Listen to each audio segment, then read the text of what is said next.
What's wrong with you? I listened to it over dinner with my parents last night. How was it? It was brilliant. It was so much better when I wasn't here inside the studio. And did your mother and father enjoy loved it. My father I've never seen my father belly laugh so hard. And he goes, I completely agree with him. He goes, what's wrong with this girl? Well, she did the weirdest thing. She went on her Facebook and said, on Twitter, and she says, I told Howard Stern wannabe Jay Thomas to suck his own dick. I've made it now. You see her hashtag? Yellow privilege. Yellow privilege and add fake Jay Thomas was the other one. Yeah, I didn't get that, what fake Jay Thomas means. I mean, you are the real one. Well, what's odd is that I didn't understand her deal, and I still feel the same way. Someone would have to do something to you for you to have this information in your head and have this feeling in your head.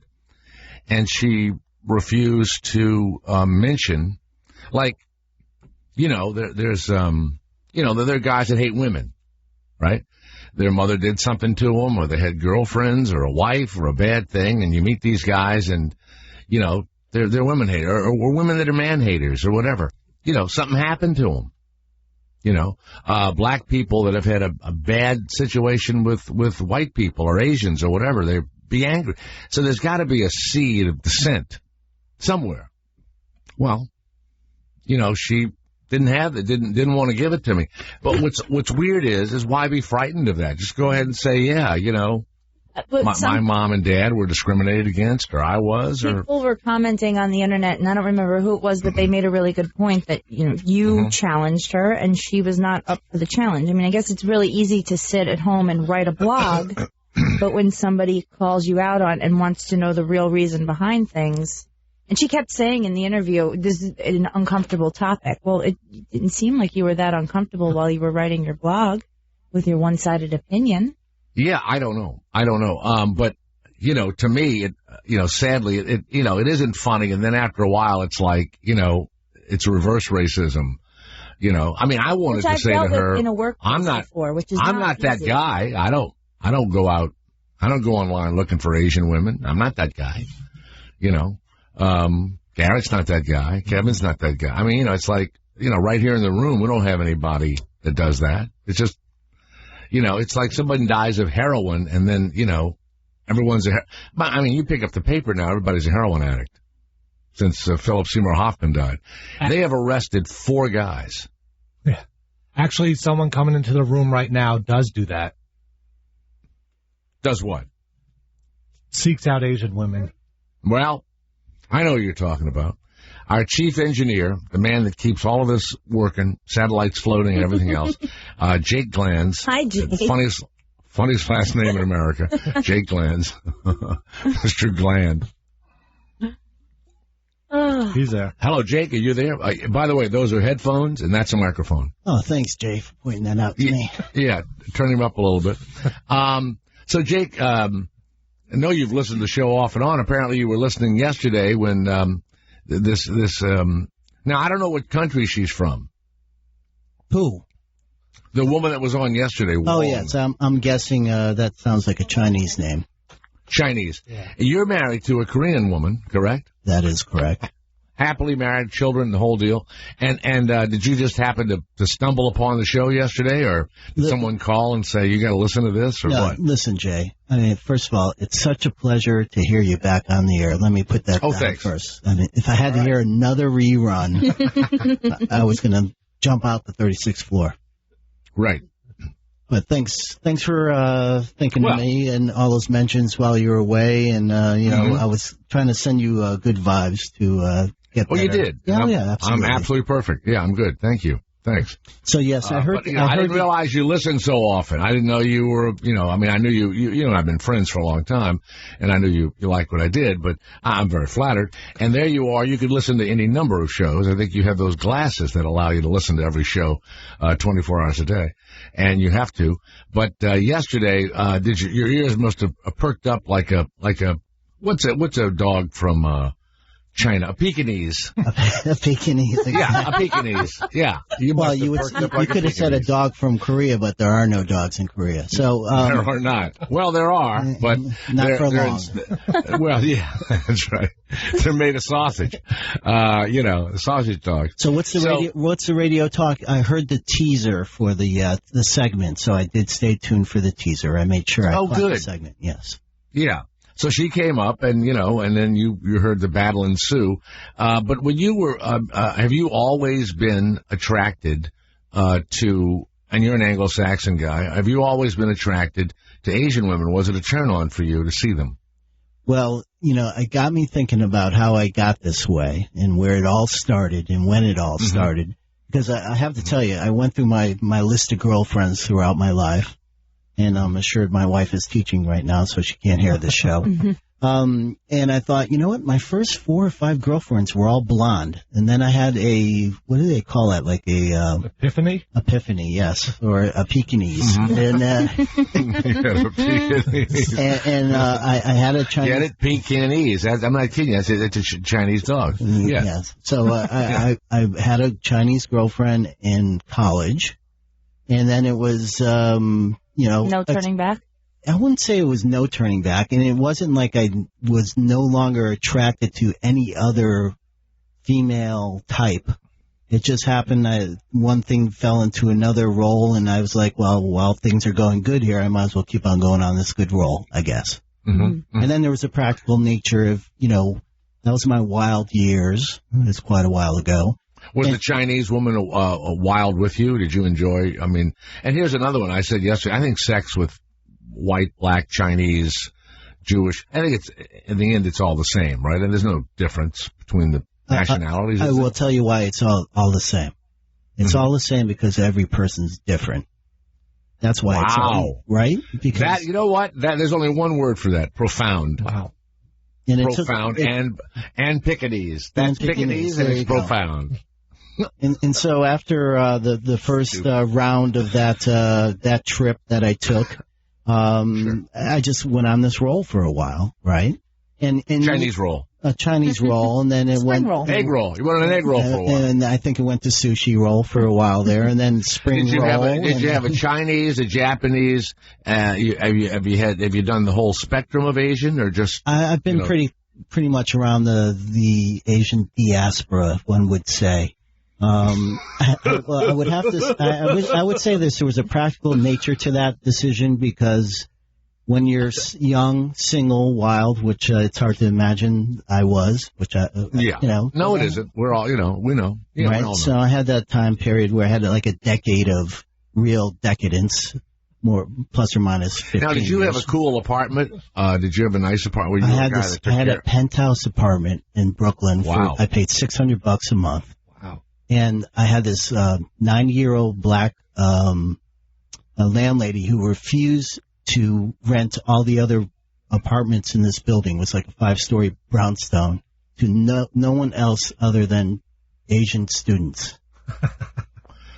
So you were they just you were the basically white showed up guy on a silver platter for you. Yeah, basically. At the penthouse. I was on the top. And the building is filled. Now, this is the privilege. seed. Exactly. This is the seed I was looking for. There you go. So, obviously, you're in the elevator, you see him in the lobby and everything There was no, first of all, this was like a 5-story walk-up that could have fell down any time soon. It was really, my penthouse was 400 square feet, I think, too. So it wasn't, just happened to be the guy on the top floor, that's all.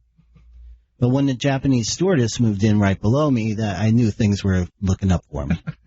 Wow. Yes. So. And did you date more than one woman at one time in the building? And thank you for getting to that point. So that was the practical nature of my decision.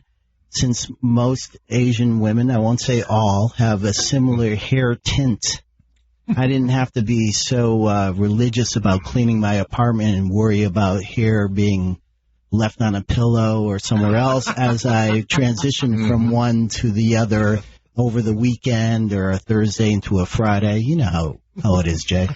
Did you at least wash the sheets after you had been Asian blending? They did it. Yeah, but that was part of it. You know, you want a piece of the Jake, you gotta, pay for it. Yeah, you gotta clean up and wash up.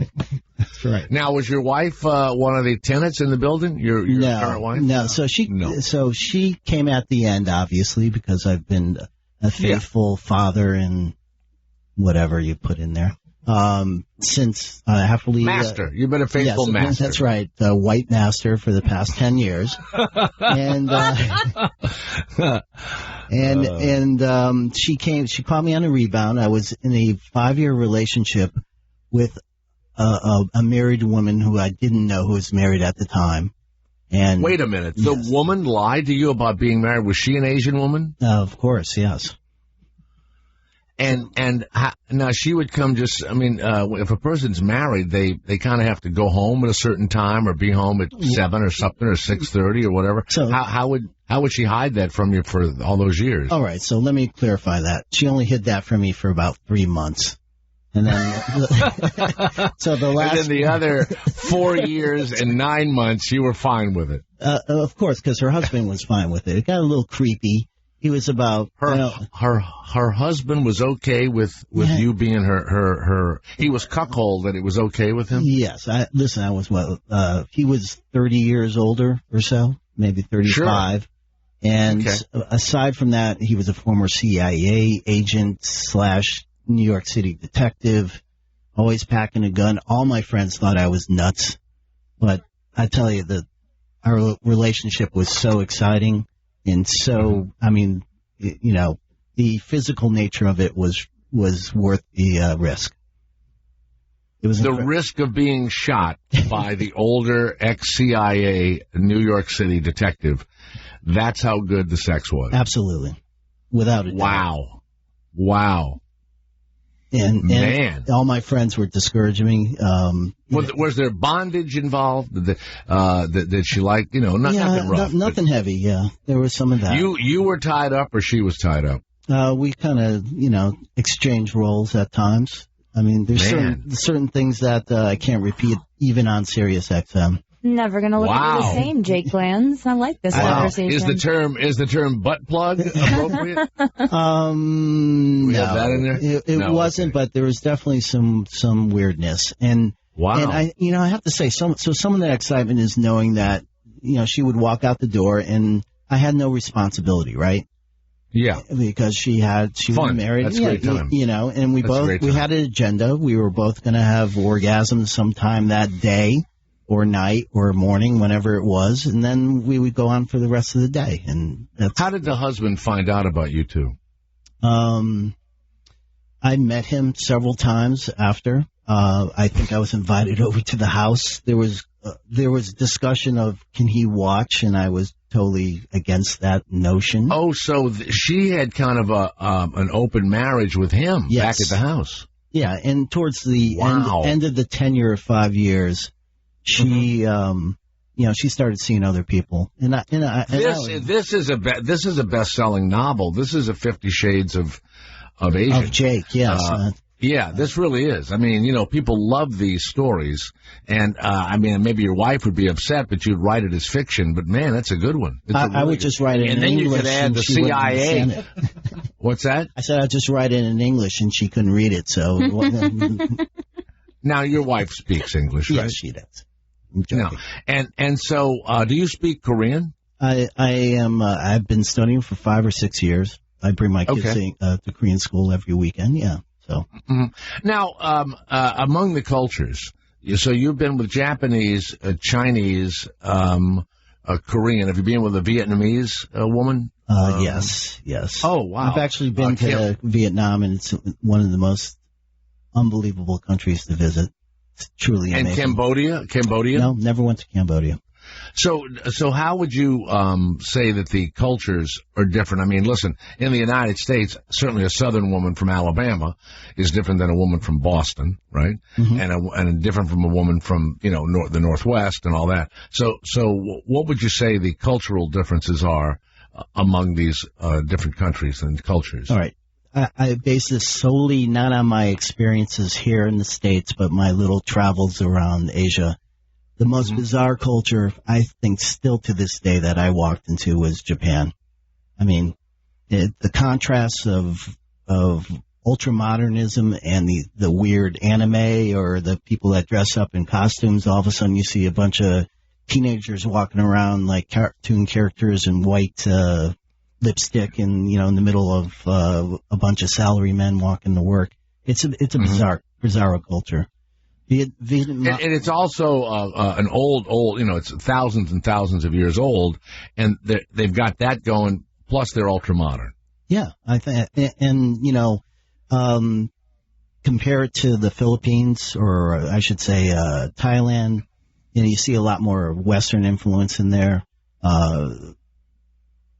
But it's, you can walk into a different part of the world and to have everything just in a different language, and it doesn't hit you as hard as seeing something so graphically, visually stimulating as parts of Japan.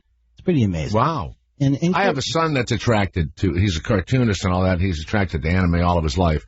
And he's very attracted and has been talking about Japan his entire life. And I'm going to try and send him there, in the summer, whenever he wants to go. But just from what he sees on the internet, since he's a kid, do you remember when the Japanese kids were having seizures because of the colors of the cartoons that were being done in Japan? They had to change things up. What was that about? Was that something that could have happened to us over here, or is it just cultural for them? Epileptic fits caused by the flashing rate of the strobe effects on certain cartoons. Wow. Yeah, I think it was. So now the Japanese are workaholics. They have one of the highest heart attack rates. They smoke cigarettes all the time, and many people always say, why do they take so many pictures when we see the tour buses and all that?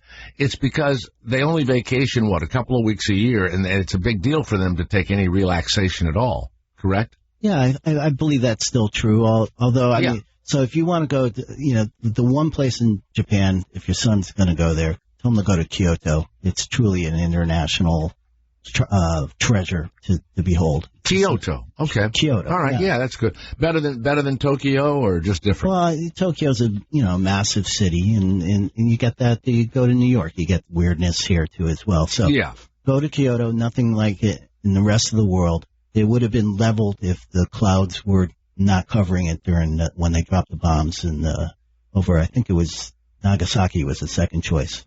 So wow, I didn't know that. So Kyoto would have been destroyed. Now, by the way, speaking of Nagasaki and Hiroshima, what are they like now? Part of my trip was I went there for 3 weeks in Japan, and I made it a purpose to go to both museums in Nagasaki and Hiroshima. You just got to go there and see their perspective on, what we did to them, and it's pretty amazing. I mean, you can't compare it. When I hear Wilkow or somebody just talking such venom about other cultures against us, we have a similar effect on other cultures that you don't get that perspective until you're actually immerse yourself in that culture, right? So you go to Vietnam. Well, the truth is, I mean, my dad fought in the Pacific. The truth is, had we had a frontal attack of Japan, they were going down. They were going to go down with the country. They would have fought the last drop of blood, and the estimate was we would have lost a million guys. A million GIs. Yeah, absolutely. I mean, there's that. Yeah, there's that estimate. However, we were never going to get to that point. The whole reason we dropped those bombs was it truly was the first act of the Cold War. We were trying to show Russia that why didn't we just blow up an island that didn't have many people on it? Yeah. And let them see this might. You tell me. I mean, that's one of the mysteries. I don't know why. I'm sure there was some revenge in all. Don't get me wrong. I'm not a apologist for the Japanese. Like, we're going to show you something. But now there's an incredible book. The guy just passed away in the last couple of years. What was bombed first? Nagasaki or Hiroshima? What was hit first? I want to say Hiroshima, but I could be wrong. They're both in August, early August, correct? Whatever was bombed first, this guy was at work, and there was a flash.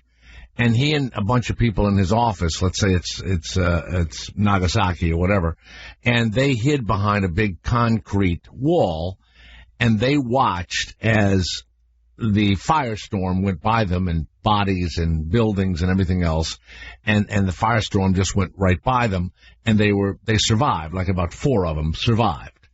And his family was in the other town, whichever it was, right? Nagasaki or Hiroshima. I'm sure you'll be able to find this book. And it was a bestseller, and he died like at 100 years old.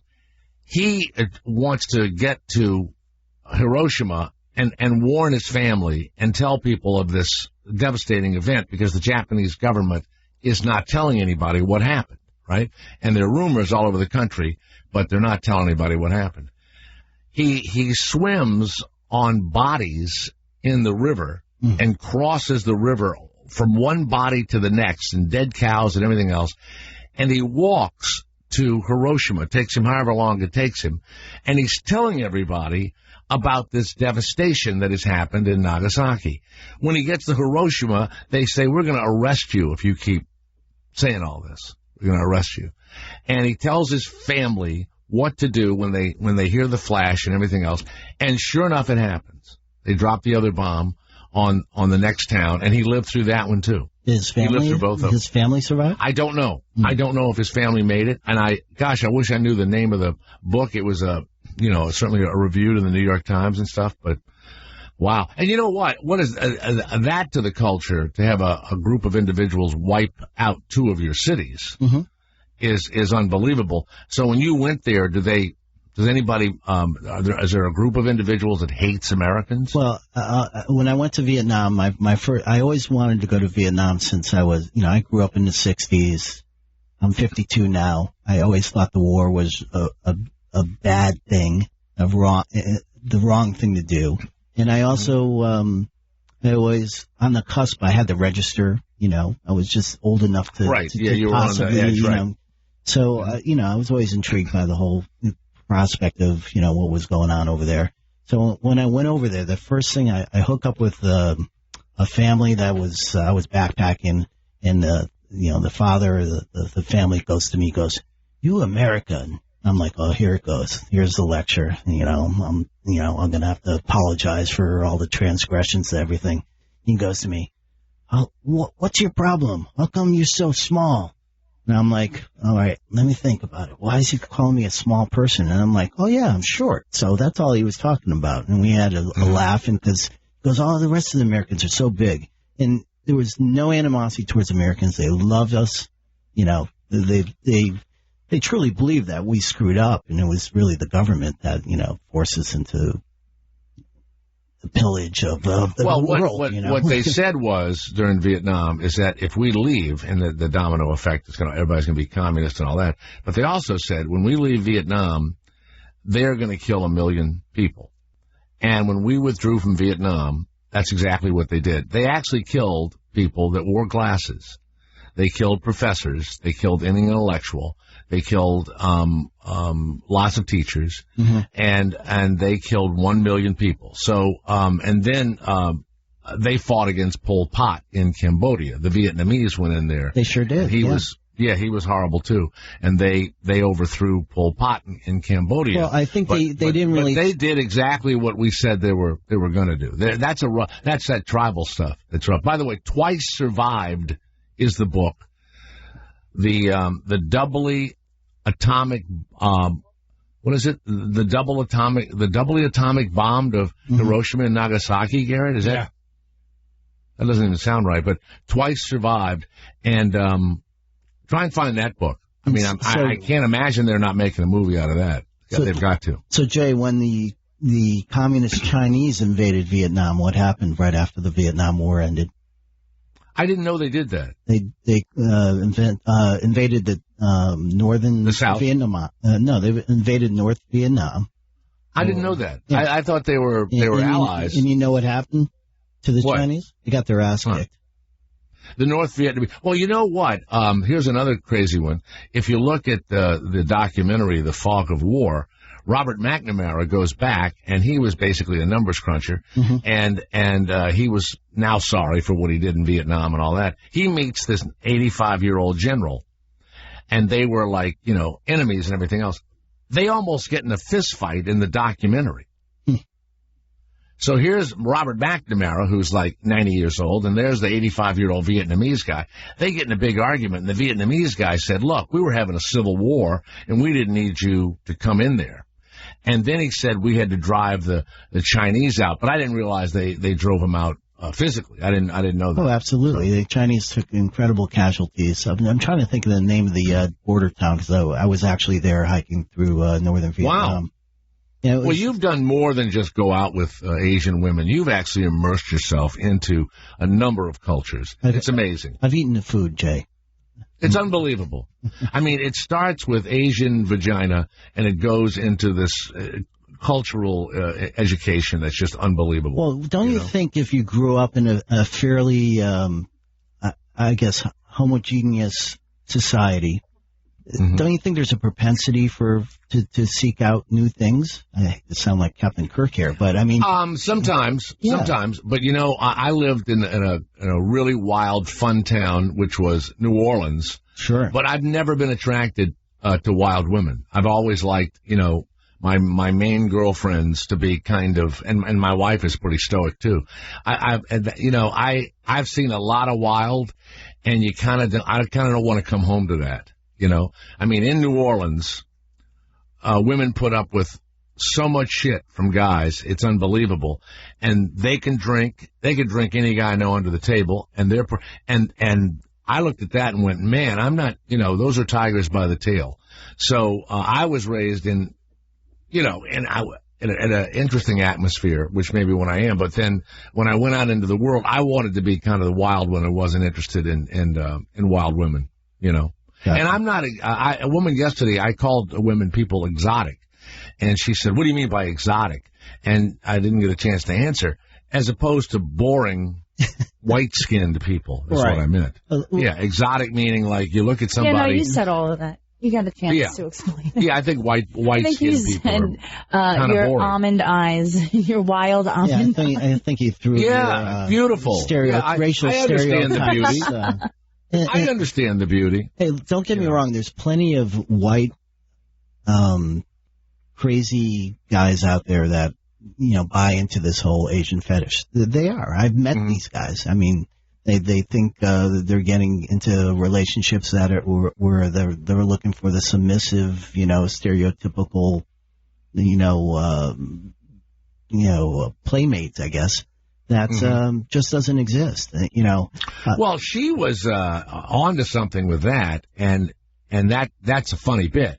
But she wasn't a funny person. I thought she was a comedian, and of course, now I'm looking back. I mean, it was in the L.A. Times, and they made it out to where she was funny. And Wong Flew Over the Cuckoo's Nest, and ends up being a play about Asian women committing suicide. Depression and suicide. Yeah. All that. Let me tell you the biggest mistake I ever made around an Asian woman, and my family still talks about it, and I'm going to throw this out and see if you think it's bad. My son, JT, was dating an Asian female dentist from Minneapolis, and we're all in New York together, and my kids are in high school. So we all go out together, and we're having dinner late at night. At 10 o'clock at night, we're all going to have a bite to eat. And there's this Asian dentist from Minneapolis, and she talks like that, she's talking like that and all of that. And so I said, wow, you have the same accent as that Asian guy that was in the movie Fargo. And my three sons to this day say they were the most embarrassed by that than anything else I've ever said. And it really was there was silence after it, or they got upset or turned me into my wife. Is that a bad thing that I said? Is that a? I'm not tracking. I'm trying to remember the actual actor in Fargo for that because it was such. He went on to do, I think, Heroes. But she goes. She's investigating the murder. He was an old boyfriend, and she's pregnant, and she has lunch with him. And she kind of doesn't know why she's having lunch with him, but she was attracted to him in high school, and he is still attracted to her, and he starts hitting on her and talking about his life, and it was a really weird and creepy scene that really had nothing to do with the investigation in the movie, and if it wasn't the Coen brothers, that scene would have been taken out, only because it didn't advance the plot. Right. But he was this Asian guy, Japanese guy, I guess, with this heavy Minnesota accent. And Gary, does that sound like, would you be embarrassed if I said that at a dinner table? A little. Christina? How long have you known these people?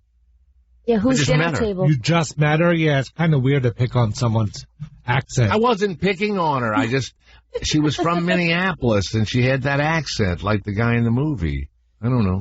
I'll defend you on this, Jay, because I think you're pointing out her Minnesotan accent, not her Minnesota. Well, yeah, I just reminded me of the guy in the movie. Yeah, Minnesota. Hey, it's so good to see. This is a nice place. Yeah, it's a Radisson, so it's pretty good. Yeah. So, you're living in Edina then? Oh, yeah. A couple of years now. It's actually Eden Prairie, that school district. So, Chief Gunderson then. Oh, so, you went and married an armed son of a Gunderson. Oh, yeah, a long time ago. Great. So, what brings you down? Are you down here on that homicide, if you're allowed to, to discuss that? Oh, yeah, but there's not a heck of a lot to discuss. Okay. Well, what about you, Mike? Are you married? You got kids? Yeah. Well, I was married. I was married to... Do you mind if I sit over here? I was married to Linda Cooksey. No, why don't you sit over there? I prefer that. Yeah, so that's what the woman sounded. But she also sounded like the cop. So I could have said, you sound just like the cop in Fargo. That would have been fine. Right? Yeah, that would have been fine. Yeah. So, well, Jake Gland's married to a Korean woman. What's your wife's first name? Kak Young. Kak Young. Kak Young, yes. It's like a... What's that? I can't believe we didn't start with this. Yeah, there you go. Kak Young. That's not her name, is it? Kak Young. No. Kak Young. Well, no matter how you say it, it's Kak Young. It is. You can make it more Korean if you want to. Well, what other name would you have for someone married to a Gland? So I got Young Glands. And do the kids have American names, or are they named after Asian? We did something that was pronounceable in Korean, and and simple. So Hana, but Hana. Right. And the other one's Sunyi? No, Sunyi, one of them? Mina, Mina, which there's a lot of... Yeah. That's easy. Yeah. Well, that's more easy. So, and they're being raised, they're speaking Korean, they know their Korean heritage and all that. Absolutely. I hear that Seoul is not a fun town. Seoul is huge and very dynamic. It is? Yeah. I prefer, Daegu's a better place. It's the third largest city. Hey, watch it. Christina and I are Italian. Yeah, I know that. Hey, you two Daegos going to Daegu's for the weekend? Yeah, we're going to Daegu's. Yeah. And it's not easy for us brown people in the summer. No. Just in the summer. It isn't. Winter, we're fine. You ever been to North Korea? If I did, you wouldn't be talking to me right now. So that's the other perspective. Right. The generational differences in Korea right now are huge. And all my entire in-laws live there. Only my wife's here. And so when I visit them or I speak with them, my wife's perspective on North Korea is completely different than most Americans, most older Koreans. Way? She thinks it's, the guy's not serious about everything. I don't think she discounts the atrocities that occur up there, but the threat of them invading the bombing. It's all bullshit in her mind. Did he kill the whole uncle's family? Or Yes. the uncle? No. So the whole story about feeding the uncle to the dog is a lie. Yeah, I heard that was a lie. That's a total lie. Wait a minute. You think it's a lie that he killed the uncle's family? I don't know about that. That's the second part. He did, Garrett. Yeah, because at first it said just the uncle, and then the dog. You know what? That was a lie. But then you don't want any revenge. You don't want any revenge later on. You know, you don't want the uncle's grandkid or whatever to grow up and you know, like in The Godfather. Remember? Absolutely. When, you know, De Niro lives in Sicily and he goes over to the guy that had screwed with his dad. Michael Corleone sent his regards. You know, all right. Well, but Jake, you know, you're always interesting to talk to. Thanks for coming in. You've been great. Thank you. And Jay, thank you. And again, most sincerely, I'm glad to hear you live. And it sounds like the show's getting better every day.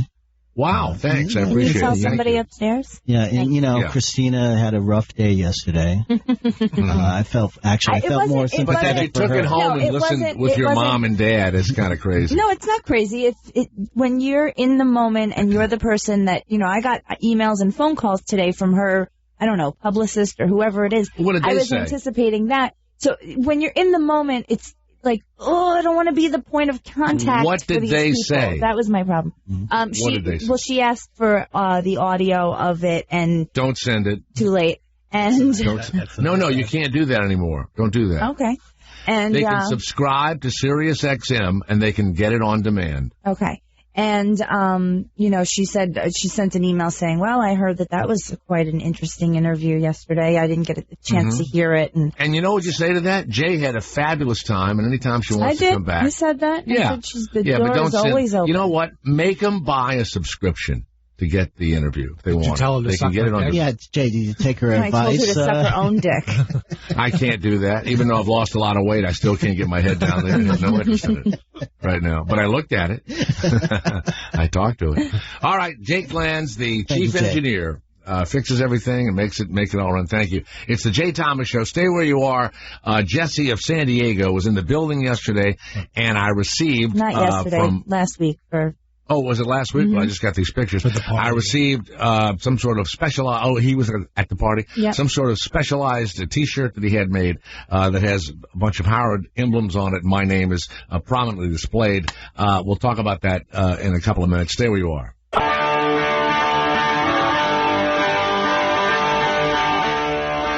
So last week for the Howard Stern party, this Jesse of San Diego came in. I yelled at him in the hallway. Who did? I did. Why? Because he always calls up here and he tries to trick me. And I don't like that. All right. So I told him. Well, if you look like that, you wouldn't have nobody would be interested in you to take you away from the telephone, I can tell you that. He's a typical fan-looking kind of guy, like overweight with a weird beard. You know, the hoodie and, you know, misshapen body and man boobs and all that. It is weird. It's like, you know, these guys, they're either going to be like super fans of something or other, or they're going to be serial killers. There's really no in between in most of these guys. So he's got Jesse from San Diego on the front with the big Howard fist. And then on the back, it says, the fact of the matter is, and he's got the serious dog there, Jay Thomas hates me. That's so funny. It's not that I hate him. I just don't get any of that. Don't take it away from him, Jay. It's like all he's got. I don't get any of it. I don't understand it. You know, and it's because I've never been like that. So if I haven't had an emotion, I don't understand it in others. You know? Clearly. And that's taken me a lifetime to figure out, you know? I saw in those pictures. I go, well, just stop being like. Here's another one. You just stop being like that. I saw in those pictures also he's got 2 tattoos on his calves. One, I guess, is the Howard fist, and the other one, I think, is the Sirius XM dog. And I am curious. I should have asked him how he feels about having the dog on his leg, because that's not ours anymore. And is he going to get those little waves on the side of it? What dog on his leg? What do you mean? He has a tattoo of our old logo on his calf. That's an old logo? We don't have that anymore? We don't have that logo anymore. Now we have what are they? It's supposed to be like waves or something, parentheses. I don't know what it's going on anymore. Well, you know, Sirius is the dog's. Sirius is the dog star, so it'll always be. But we don't use that anymore, so I was wondering if he was going to alter it and maybe just add the parentheses and Howard's around logo's it. changing too. Oh, he's so outdated. No more Black Fist. What's it going to be? What's it going to be? I think it's some sort of microphone or something. I believe. Because why? The fist is too negative, harsh, or time for a change. Time for a change. All right. Changes. Remember, I was the voice of the new Coke, and you know how that turned out. Dear Jay, I think it's ironic that you're having issues with your saliva. Why don't you just have Garrett give you a saliva donation? You like that? Does that just mean that you lay down and Garrett stands over you? I don't know how it would happen. I don't know. I'm getting a little bit of it back. I can, sort of taste. I don't know. I went the other day and the guy said, oh, yeah, it'll come back. It'll come back. Now, do we have Eddie George coming up today, the football player? Yes, we do. 4:45. Okay. He was a great running back. Gosh, I want to say he played at South Carolina or whatever. Is that where he played? And then he went on to be the big, famous Titan. Heisman Trophy winner on the next edition of 60 Minute Sports. He's interviewed by my friend Armin Katayan, that I've known forever and ever. Ohio State. And he was at Ohio State. Yeah. He's just performed in Othello. Wow. At the Nashville Shakespeare Festival. As Othello, not like some extra or something. He was the lead in Othello. And after playing Julius Caesar. Really? Yeah. You know who's a professor there? One of the Turtles. And he and his wife are always in New Orleans, and they walk by my house all the time. And it was Flo and Eddie, right? I always forget which one it is. But one of them teaches there at Belmont College. Is there any audio of him doing Othello? Any of that? You know what? I studied all that in high school and don't remember the story. But he was a Moor, which is, a dark-skinned individual from North Africa. And, I don't know I forget the story or anything. This is from Virginia. My brother has told everyone in our family that you are related to us. My mom's maiden name was Thomas. Do you know Henry Thomas? He had 2 children, Linda and Larry. And someone said you knew my Uncle Milton's wife, Rosalie. They own the Thomas Hobby Shops. My last name isn't Thomas, you idiots. Not related to anybody. Come in. Nashville Shakespeare Festival presents Othello at Belmont's Trout Theater, January 9th through February 2nd. Speak of me as I am, nothing extenuate. Nor set down aught in malice. Then must you speak of one that loved, not wisely, but too well. Man. That was him. Good thing they had sound effects. Now, I think he killed his wife in the end. I'll have him tell us the whole story of it. And then Julius Caesar. Desdemona, yeah, he killed her. I know that. Because of Iago, right? Yes. Yeah. Boy, you got a Roger's. No, what do you have? You've got Cliff's Notes in front of you, right? That's the only play I know. I think because of crossword puzzles. Give me those notes. Because of the crossword puzzle? You know that? Iago is always a clue, and then it's always like little hints about, like, he, made Othello kill Desdemona or something. Dear Jay, I was listening the other day, and you had the guy on from the Colorado Bed and Breakfast. The what is it called? Get High Getaways. Get High Getaways. I live in Denver, 20 miles away. I would love to have Garrett and Christina come over for dinner. No. Or take them to a restaurant. No. You don't want to go with a listener, do you? No. Sure. We do it all the time. Yeah, we do it all the time here. I'm a normal, single, 34-year-old guy. As long as Christina. they're paying. Wait, what? Well, say it again? Start over? I'm a normal, single, 34-year-old guy who likes to go out for a good meal and a couple of drinks. Really? All right. Is he buying our plane tickets out there? Is he? Yeah. So we can go out to dinner? No, well, I'd like that. That would take me off the hook. Why don't you sport a couple of free tickets? I've been getting a lot of stuff about Bruce Jenner, and I'm now looking at an Inquirer thing. The Adam's apple? That shows him January the 20th coming out of the Beverly Hills Surgical Center. He looks like Michael Jackson. And they say that it's a face, they're calling it, not me, I'm not saying this, a facial feminization process. Yeah. There was speculation that they were shaving his Adam's apple. Oh, my God, how much must that hurt?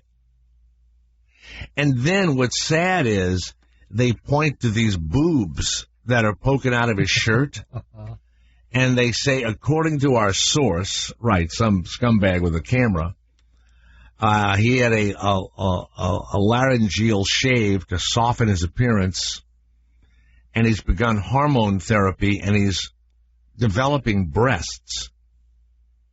Now, they can get sued if this isn't true, can't they? I believe they have to have some kernel of truth. But it is weird what he's doing to himself, isn't it?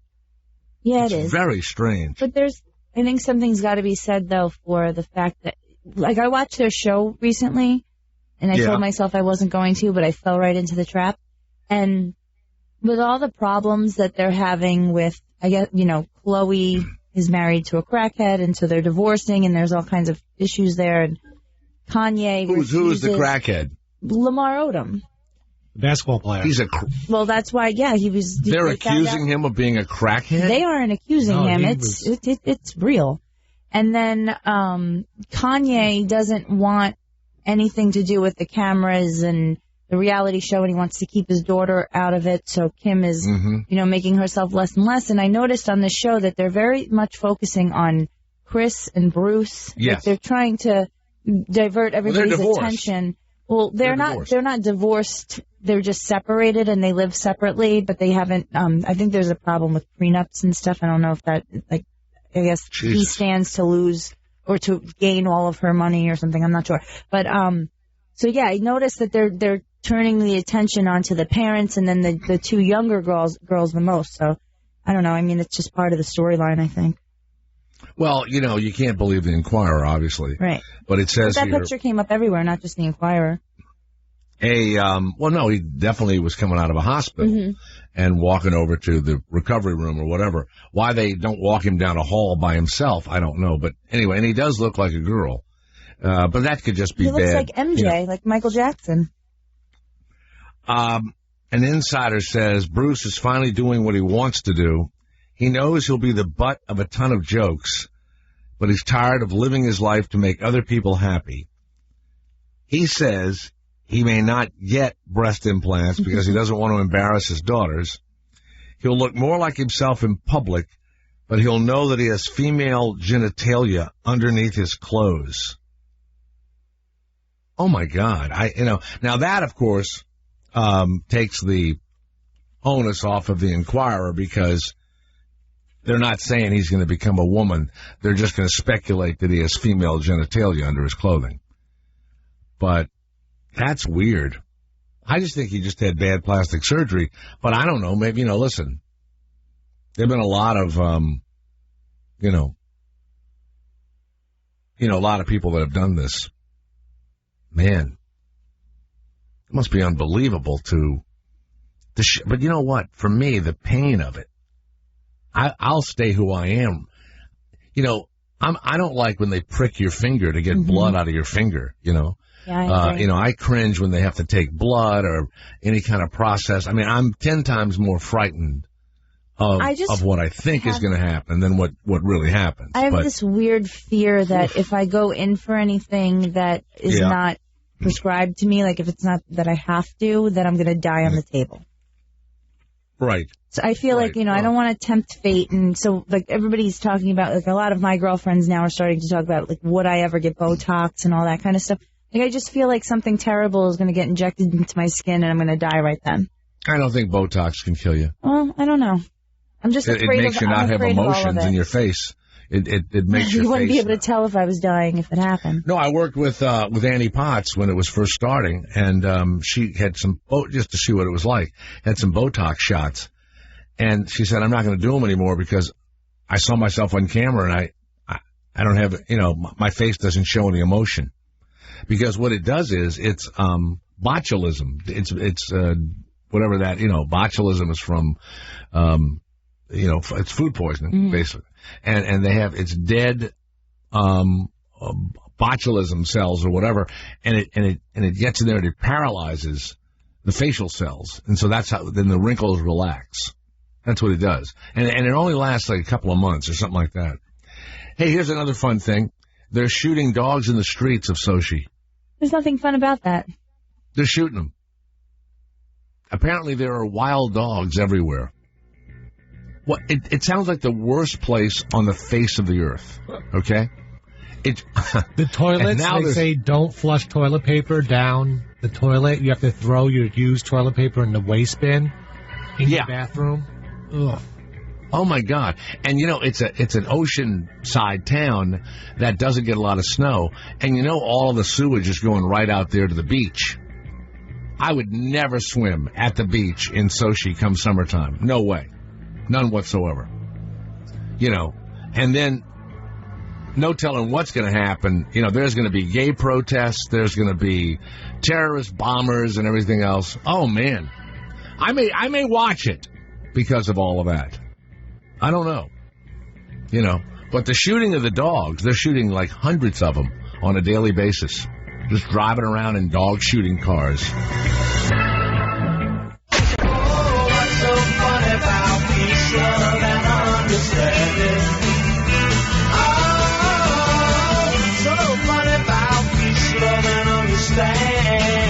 Well, let's welcome someone that I've been a fan of and I've never met. The closest I've come to him is I've met his son, Tim Conway Jr. Tim Conway, welcome to the Jay Thomas Show. How are you? Hi, Jay. I was just holding for a call from What's Your Price? That telephone thing that you arrange a date and everything. It was the last ad that played. Yeah. Really? Yeah, I can't hear the ads. We run some, we also run Christian singles here, Tim. Oh, really? Yeah, in case you want to. Now, the worst part. Either part. Of what the worst part that I'm going to tell you is, and I'm going to have to apologize to you right now, is my computer went down, and I, of course, have, copious notes that we have about you and your new book, What's So Funny, My Hilarious Life. But I don't have any notes in front of me. No, I haven't read the book either, so we're both in the same category. I guess what I'm going to do is I'm going to go back because as a guy that always wanted to be in TV and be funny and everything else, I would read whatever I could read. And, of course, about you, I didn't realize that you were only on the Carol Burnett show on a part-time basis. I always thought, and well, now most Harvey was there full-time, but you were there part-time. Well, he couldn't get any other work. They asked me to be a regular, but I told them that they did 33 shows a year, so I said, I'll tell you what, I'll do 32 shows, and then the last one, I'll just keep an open week in case anybody else wants me. And I would always go and do their show during that open week.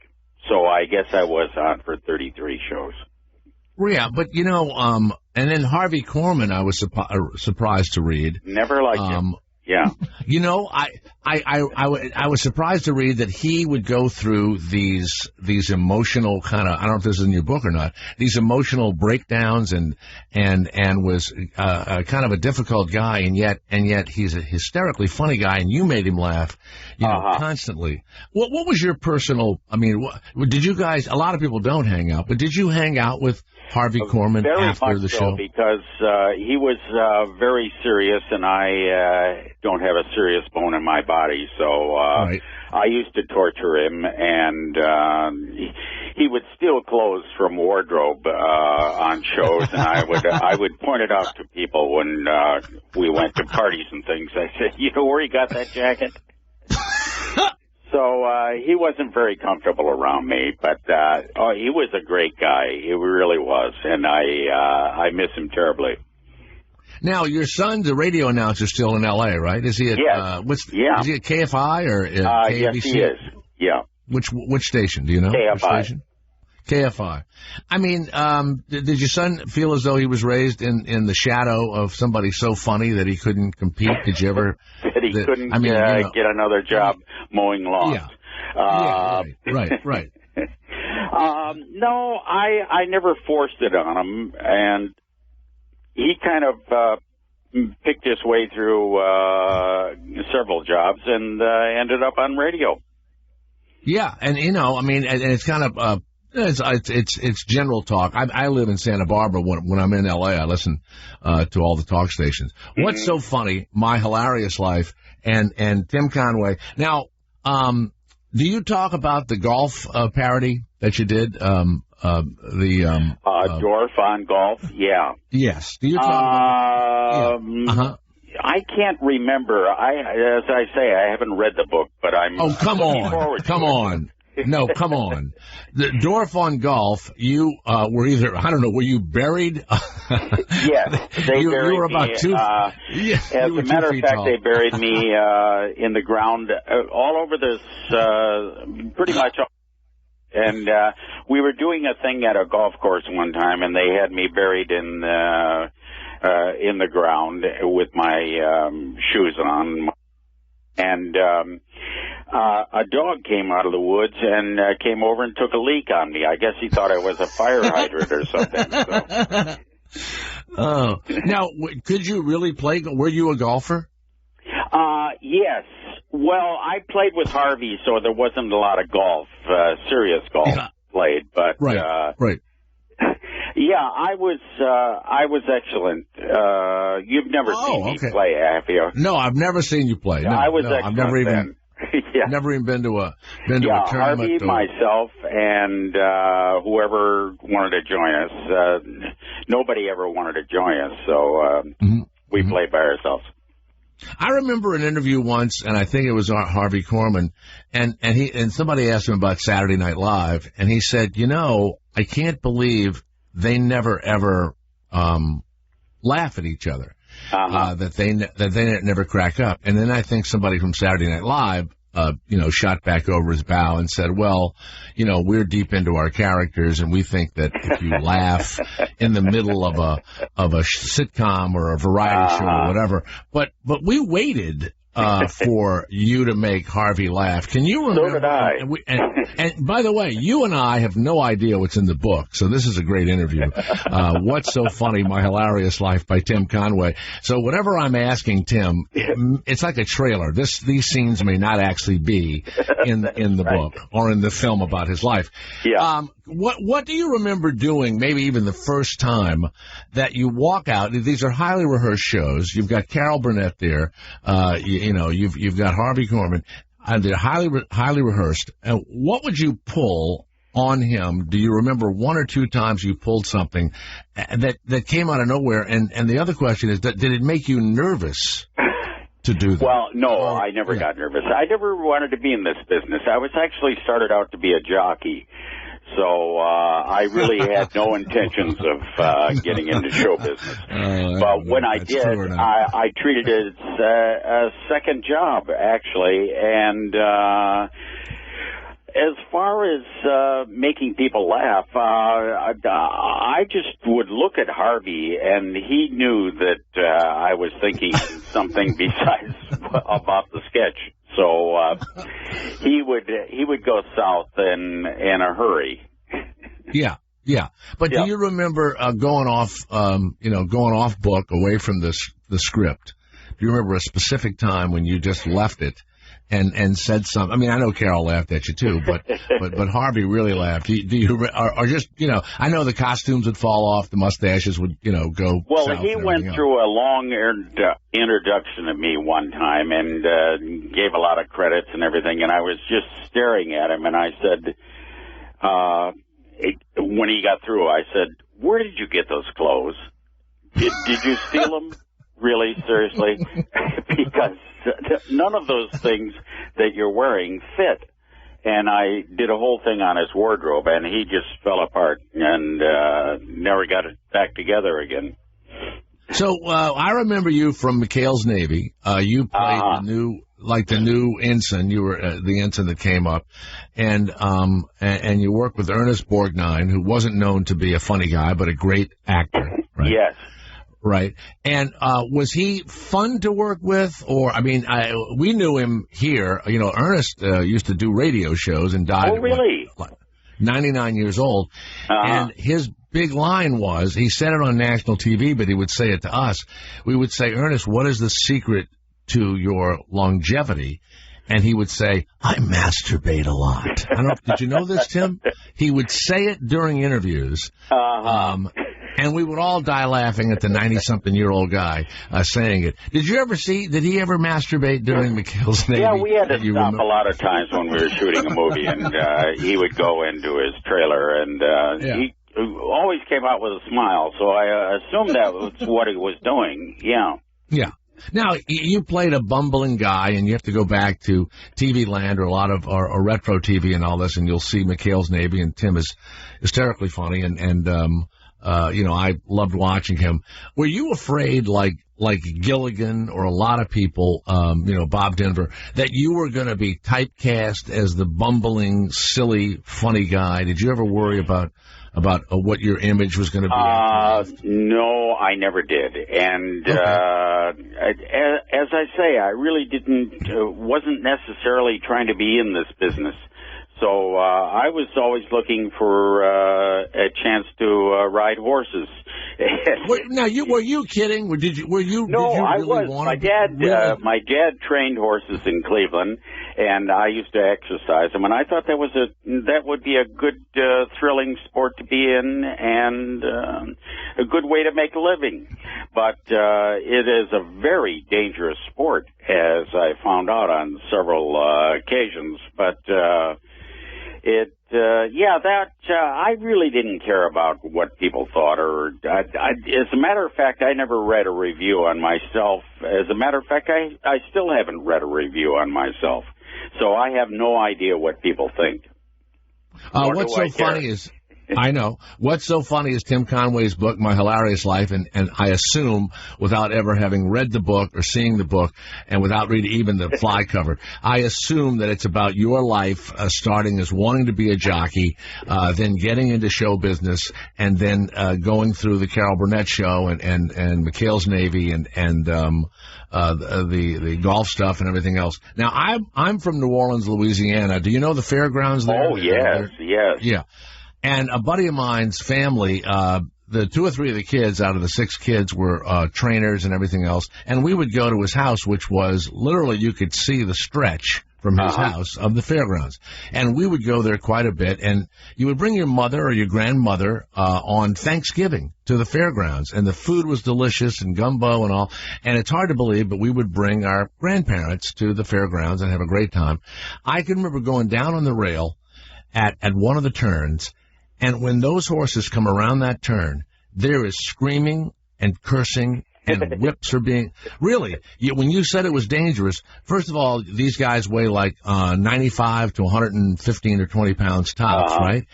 Now, did you ride in any of the... Did you ever ride in a No, I never rode in a race, but I did exercise racehorses at Roundup Park in Cleveland. But it is a very, very dangerous sport because, those horses, when you get 10 of them together or 12 of them, they clip each other's heels and they walk over the next one in front of them. And the next thing you know, you're on the ground and you have 10 horses running over you, sometimes 11 if the horse you're riding comes back and kicks you in the head. So goes back to get you. Yeah. How about when the guy falls off the horse and the horse runs into money? I used to love to see those on the sports. And you don't get the money if the horse comes in, third. No. You don't. You don't get the thing.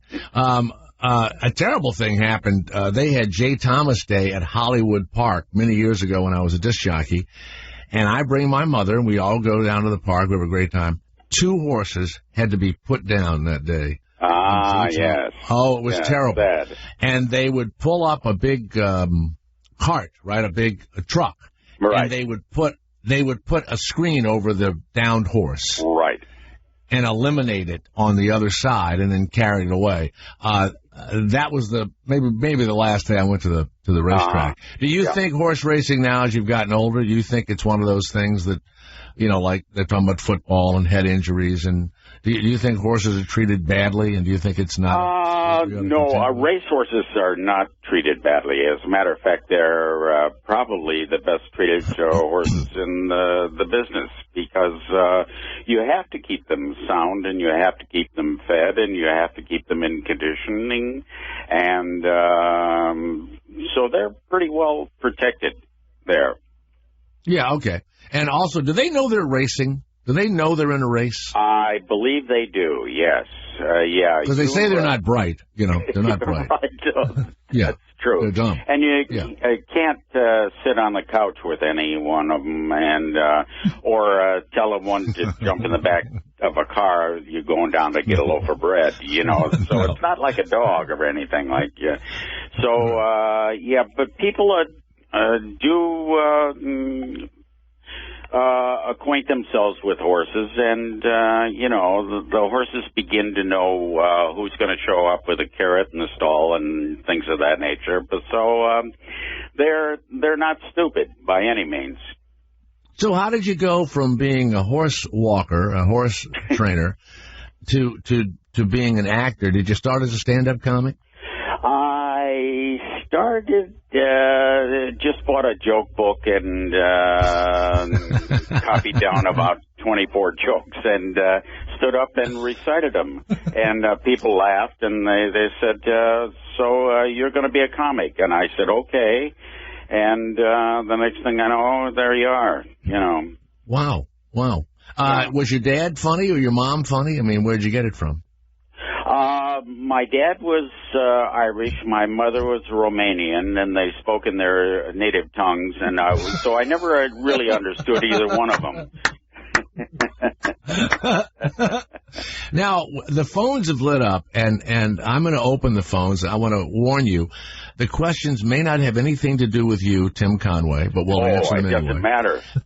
And this is uncensored, so there may be, horrifying curse words I hope or whatever. So. Yeah. Well, there could be. Tim Conway, I am so excited to have him here. What's So Funny? My Hilarious Life. And I, by the way, I certainly will get the Cliff's Notes of it if I don't get the actual book itself.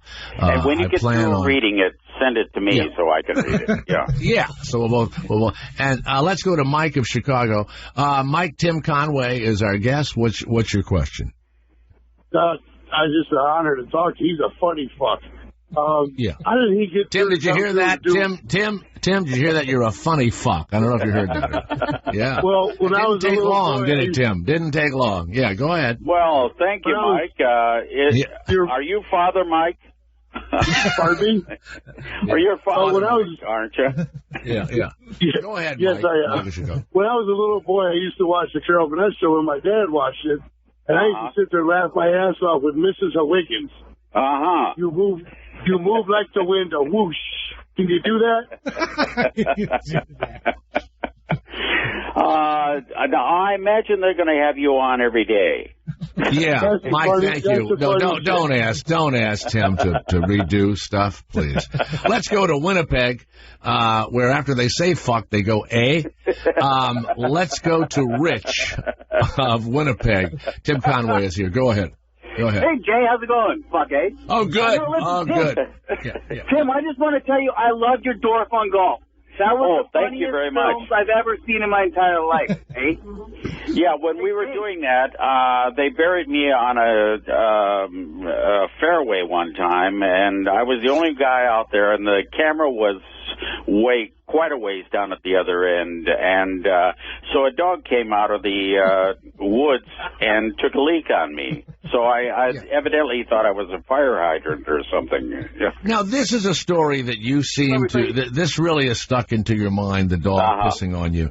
Did you think it scarred you a little bit, Tim? Well, no, because I got used to it because audiences used to do that.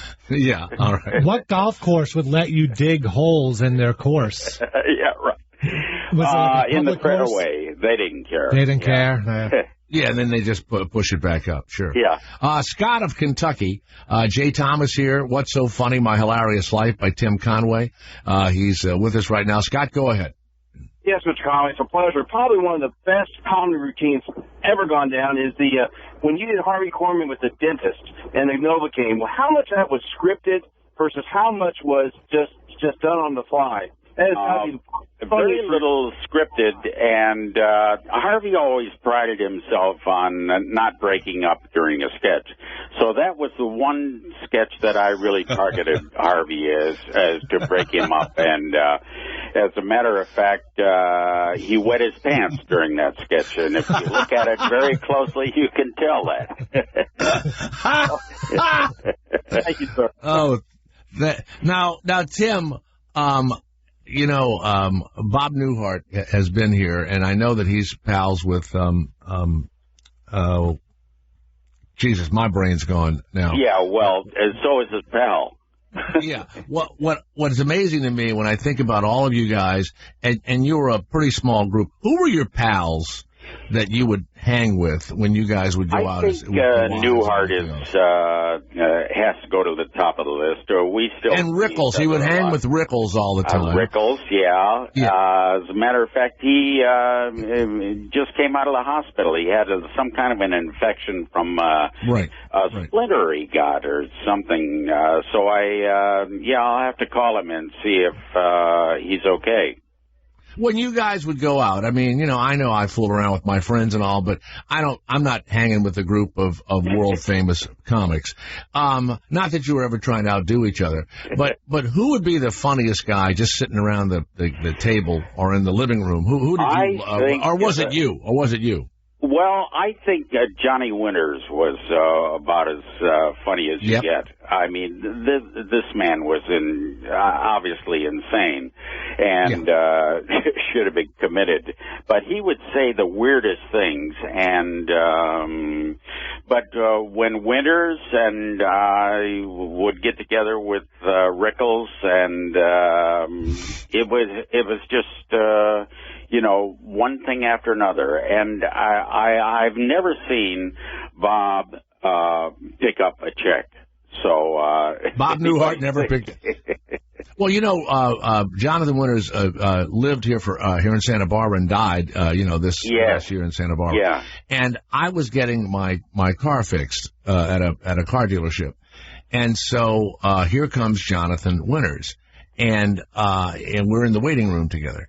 And so I went over and I said hello to him, introduced myself, and it was the biggest mistake I ever made. He went on, because you don't want to leave. He went on for literally an hour. And the woman behind the counter that, gives you your keys and takes your credit card, she had closed the window. She was used to this, apparently. Closed the window. And he went on, and I said I was from New Orleans. Well, that was 10 minutes. And then he said, where do you live? And I said, I live in Hope Ranch. And that was 20 minutes of the section of town that I live in. And I didn't want to leave him. But you're right. He was not well. I believe he had been committed at some point. He climbed up He was committed. He was on a sailboat, and he climbed up the mast and said he was John Q from outer space. You're right. And we're laughing at it, but they put his ass away for quite a while. So, was there ever a time you were sitting with Jonathan Winters and you were going, this is too much. I can't stay here. Oh, yeah. Once he started talking, it was over. You never got a word in edgewise, and he just kept going. And bringing in his characters and, sitting there talking to you forever. I heard, somebody told me that Don Knotts was a ladies' man. Oh, yes. Yeah. Now, that, you see, for us that loved him, as Barney Fife or even when he was on Three's Company in those later years, that's hard to imagine. But you knew him, I'm sure. Oh, he always ended up with the girls, yeah. Yeah, we're standing there twiddling our thumbs, So now, was he one of these skinny guys with like a 12-inch cock or something? I mean, what was his deal? That could have been the appeal, yeah. Are you a fan of Gilbert Gottfried's at all? A little bit, yes. I've been around him. He's a very funny guy.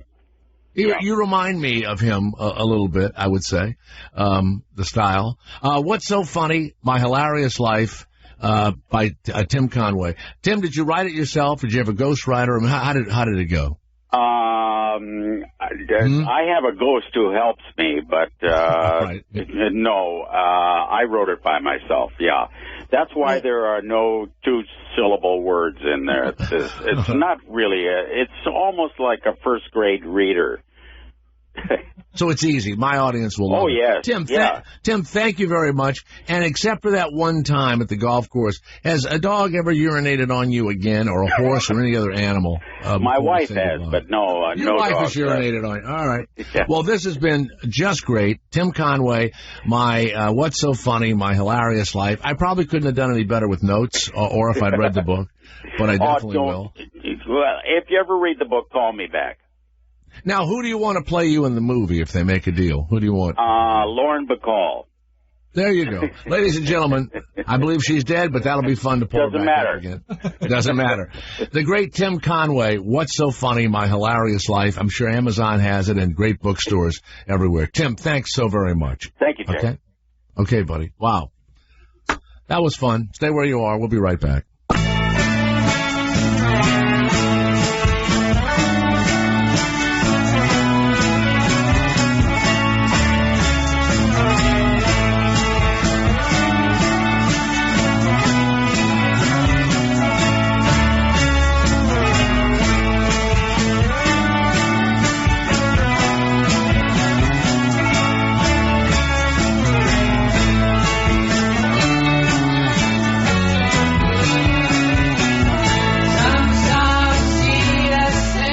That doghouse of Valentine's Day, well, it's hard to make it up to them sometimes, but this year, don't make that mistake again. Sherry's Berries now are guaranteeing your gift satisfaction for one day only. Get giant freshly dipped strawberries from Sherry's Berries, plus 1 dozen assorted roses, both of them for just $39.99. Berries dipped in white milk and dark chocolatey goodness, topped with chocolate chips, decorative swizzles or nuts, and these beautiful flowers. They come in a classic, romantic red, yellow, pink, white, and orange roses. And you just need my code, J. Thomas, when you order. Here's the only way to get this amazing Valentine's Day deal. It's Sherry's Berries, berries.com, berries.com, and click the microphone top right-hand corner. You know the drill, J. Thomas, put it in there. Berries.com, click on the microphone, put my name in there. One day only. Enormous, giant, fresh, chocolate-covered strawberries and beautiful flowers at berries.com.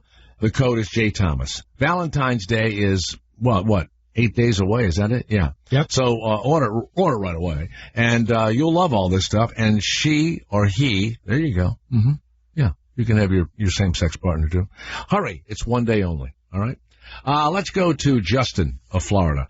Yes, Justin, go ahead. It's Jay Thomas. Hello.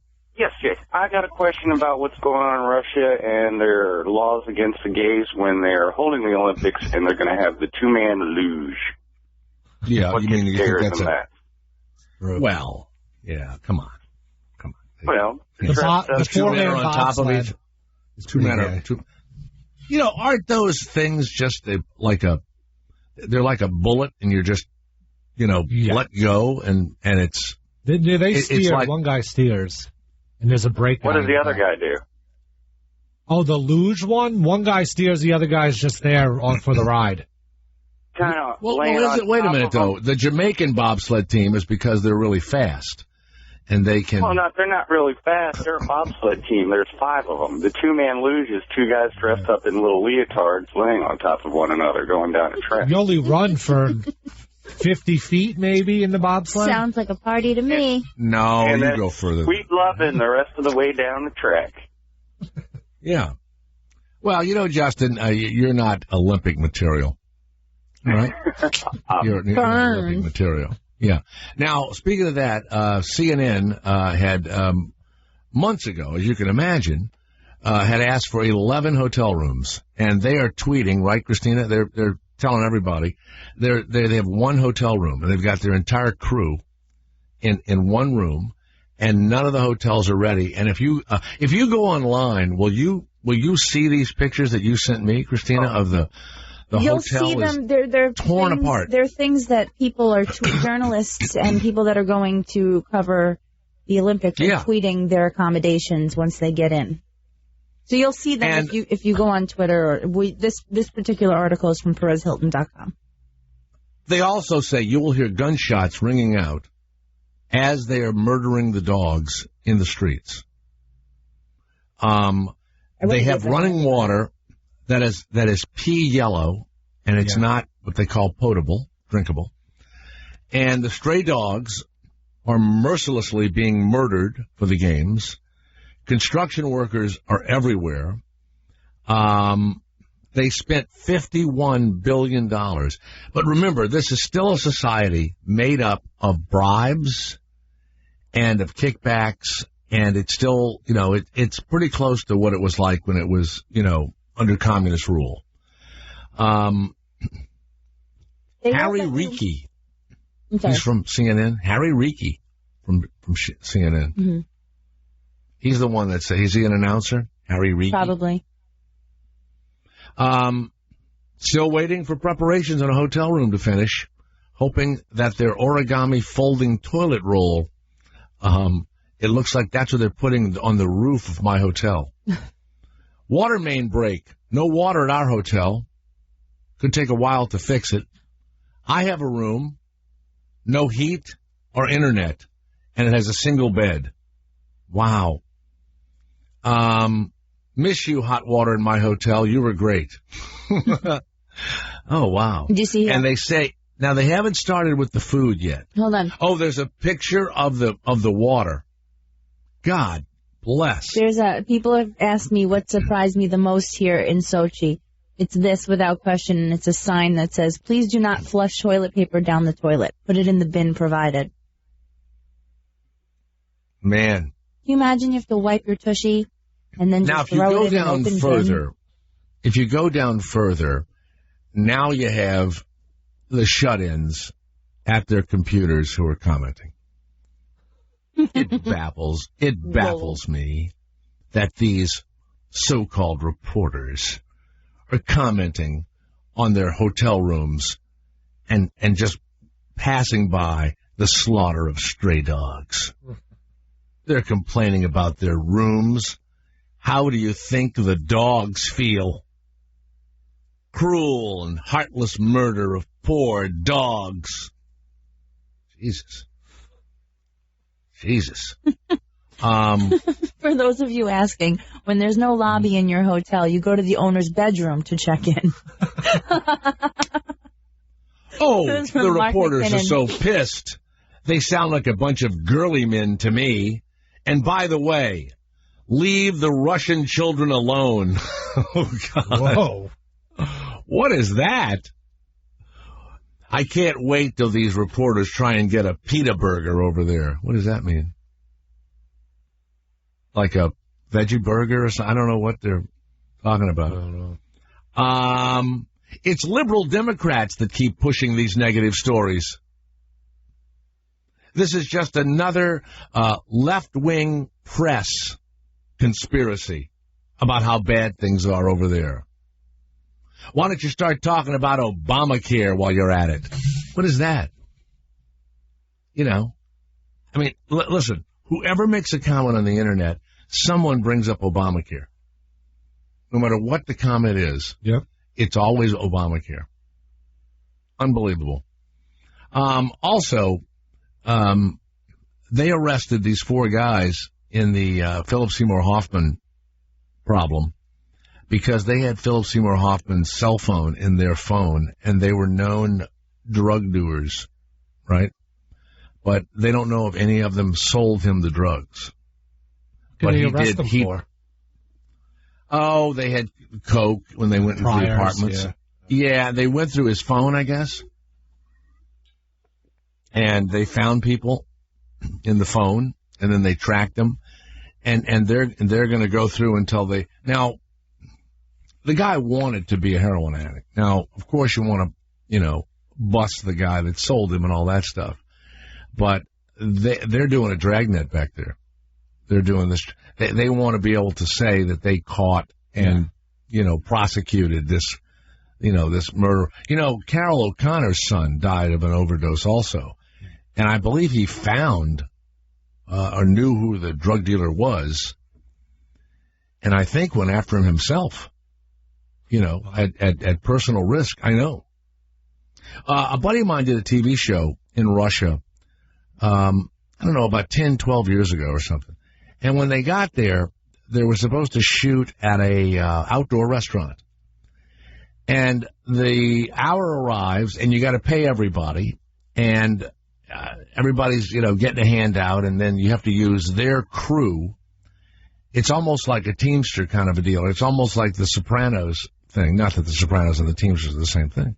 But there are these people that just sit around and get paid, even though there are other people that are doing some of the jobs because you have to have so many union guys on the job and all that. Well, so they get there, and the restaurant's filled with people having lunch. So he goes to the handler, and he says, we're supposed to start shooting here in like 20 minutes, and there's a full lunch crowd here. So the guy goes over to the restaurant and throws everybody out of the restaurant and shoos them off. And they're yelling and screaming and doing all kind of stuff and shoos them off and takes over the restaurant. And the restaurant guy comes out, and he's all pissed off. So they give him another $500 or whatever. So it's just like it was before, and it's not a democracy. This guy Putin is like a dictator or whatever. So, yeah, all these countries are horrible. We're lucky to live here. I mean, it's unbelievable. And they don't like democracy. I don't even think there's a word for democracy in Farsi or in whatever the Muslims speak. There's not a word for it. They've never had a leader that said, let's one for all and all for one. They've never done that ever. We're over there like a democracy and all that stuff. I mean, it's us and England and Norway and, Sweden and, those kind of, I guess Italy is sort of a democracy. I don't know. They don't even like democracy over there. They have no interest in it. And they love screwing over their people. I mean, my God, who's drinking the pee water is what I like to know. It's not just in the hotels. It's got to be running through the pipes of the city. It looks just like urine. Are the townspeople drinking it? By the way, there are no comments from townspeople. Did you know that? To who? There's no townspeople commenting. You don't see any, you don't see a Vladimir sending a tweet. It's in Russian. Well, translated. Something. They're holding the people down. All the tweets are, have you seen my dog?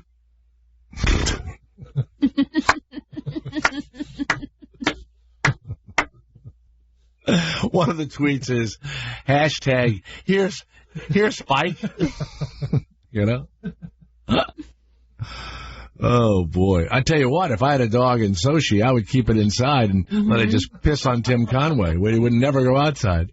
He told that story twice, right? That was his big... He did. That was his big... Well, that's an 85-year-old delayed reaction, you know. Let's go to Tommy, who's in San Jose. Yes, Tommy. Yeah, the most ridiculous new sport that's hitting Sochi, which isn't the most ridiculous thing about the event. The most ridiculous thing is the men's crappers don't have walls between them. But the most ridiculous sport is the relay luge. The luge is already a crazy sport. You remember in Vancouver, a guy flew So off you the jump side. out of it? You jump out of it and another group jumps into yours? Who knows? And it's mixed, so it's men and women. So they're going to be 4-person relays, and I guess they come to a complete stop, then tag the next person, and they keep going. Imagine the track has to be about 7 miles long for this to work. But in Vancouver, remember, a guy flew off the side of it going 140 miles an hour and hit a pole. Yes. Yeah. And this is the fucking most insane sport. And now they're going to have 4 people doing it in a row. So the track is going to be 7 miles long. It's just... How do you stop the thing? What stops the thing so they can get off of it and get on it? I think they have a brake or something, but I'm not really sure. It's a 1- and 2-person luge thingy that they get on, and they just fly like a bullet. And somebody must have to be there to hold it back or something? Jesus. Yeah, maybe it's a tail. You know what? I want to watch that one. It's a brand new one. They just thought of it? They just thought of it. It's men's, women's, and mixed. It's the first time I think that they have mixed events at the Winter Olympics. All right. Yeah, they're always trying new shit. Always. All it is when one guy gets to the finish line, the next guy starts at the top. That's all the relay is. Oh. There's no. So they don't jump into the next one? No, there's no same apparatus or anything. It's just once the guy gets to the bottom. So it's multiple races is what it is. It's multiple one after another combined races. Time type of race. Oh, please. Yeah, that's ridiculous. That's not a relay. Yeah, that's really not a relay. You know, they ought to make them go back uphill. That's a relay. That'd be good, yeah. That'd be a good one. Slipping and sliding. Seriously, Jay, the toilets don't have walls. Get it back up. I know. Everybody is all upset about that. So you'd sit down next to a guy and listen, you know what people don't talk about? Russia is known for this, and Khrushchev did it, and a lot of their leaders did it. When you would see another man in Russia, and they did it, you can go back and find all sorts of videos of it. There was always the passionate kissing of men. It was a way that men in Russia said hello to each other. They kissed each other on the lips. And when I was a kid, and the Cold War was thawing or whatever the hell it was, and we would go over there, they would show these two leaders, meeting, and they would kiss on the lips. And we were stunned by that. Garrett, try and find a story about Russian men, and it wasn't gay or anything. It's like Eskimos rubbing their noses or whatever, It was the passionate kissing of men. Yeah, there's pictures of Khrushchev kissing Castro like that. Mm-hmm. Mm-hmm. Yeah. And then, after he kissed him, because of that beard, So hot. All right. Thank you very much. I'll keep doing that noise, Gary, till I get a laugh. Let's go to Peter, who's in Missouri. Yes, Peter, go ahead. Yeah, Jay, you need to get Garrett find you the picture. There's some woman that's a critic of Putin, and someone put a 200-pound wooden cock on top of her car and chained it to it. And it's pretty interesting. She's a critic of the President Putin, whatever his name is, and a giant cock, a 200-pound cock on her car. Okay. Yeah, they chained it to it, and they said that the story I read, they said that there's young kids from poor families that the government pays to try to intimidate people that are, anti the government or whatever. Yeah. It's a pretty cool picture. I mean, it's the whole length of her car, and they put it on top of there. The balls are laying right on the windshield, and then it's an erect penis. It's so veiny. With veins, and it's like really detailed. Well, wait a minute. And it who made it? It's circumcised also. Yeah. No, but who made it? Who made the cock? Where do they get that? Where do they manufacture that? You know what I mean? Does he give an order? Hello? All right. It's her made name of wood. is Vladimira. Get the cock on her car now. And do they have a bunch of them? Where do they get it from? I mean, this isn't just like, hey, carve me up a cock. This has the details. It's really scary. Does it look 200 pounds? It says 200 pounds, yeah, easily. I mean, the balls are at the front of the windshield, and the shaft extends over the roof of the car. They probably pass this cock around a lot. Like, anytime something's not going right, they probably just... Oh, it's like the rat in New York when you have a non-union job, the cock goes around town. Can you imagine you're walking your dog, having it, shit outside, and you see guys running with a 200-pound cock and chaining it to a car in your neighborhood? Jason of Texas. Yes, Jason. Are you going to be watching these Winter Olympics? Are you waiting for the Winter Olympics? Oh, I probably won't watch them. It's kind of boring, but my whole thought on this is, first off, I want to know who picked this place to have the Olympics. I mean, they had to have gone there and checked the place out and saw wild dogs. Yeah, no, the International Olympic Committee allowed it, but it is known as a place. I mean, I didn't think there was a place like this in Russia. They call it subtropical. That's what they say about New Orleans, and that's what they say about Atlanta or Columbia, South Carolina. These are subtropical climates, and it's a beach, Now, I'm sure in the wintertime it's freezing, but they don't have a lot of snow there. Usually near salt water or whatever, they don't have as much snow. I think that's the deal. So, all right, thank you very much. Yeah, we got to move along. I got Eddie George here. Eddie, welcome to the Jay Thomas Show. How are you? Jay, I'm doing well, my man. How are you? Well, good. Big fan of yours. Certainly when you were a Titan, and I'm glad to have you on the show. And then also Heisman Trophy winner and stuff. And my buddy is interviewing you on 60 Minutes. Armin Katay and I have been friends since we both started together many years ago. So he's one of my closest friends. And so you're going to be on Showtime. I guess you were on. Yeah. It was yesterday, but they'll run it 100 times before. And you've decided to start being a Shakespearean actor. Mm-hmm. And what an unbelievable choice for you to make. Why did you? I mean, you could have been. Joe Namath did musicals, and I think Terry Bradshaw did. Musicals and stuff. They tried to pick things they could kind of handle a little bit, Why would you pick Shakespeare? Well, it kind of just resonated with me once I got into acting. I started taking lessons about 8 years ago. So I wanted to take it seriously, and I would do soliloquies, I would do cold readings and so forth of it. Mm-hmm. And it really wasn't until I saw a performance a few years back on Broadway when Jude Law did it on Hamlet on Broadway, and I didn't understand a single word he was talking about, but I understood from his body language, from his facial expressions, his demeanor, what he his attention on other actors. And through that, I gained a better understanding. I was mesmerized by his performance from beginning, middle, end. It was a lot of words, but it was absolutely phenomenal. And I said to my wife, I said, you know what? I want to try it. I want to do that one day. And I started on my quest of doing it. And I did my first Shakespearean piece 2 seasons ago. No, it was 2 years ago, which was Julius Caesar. And I played Julius Caesar, and I died right before the intermission, so it was fine. Yeah, and Tu Brute and all that. Yeah. Yeah, and then I started doing Othello, and I just love the language, love the story, I love the preparation for it.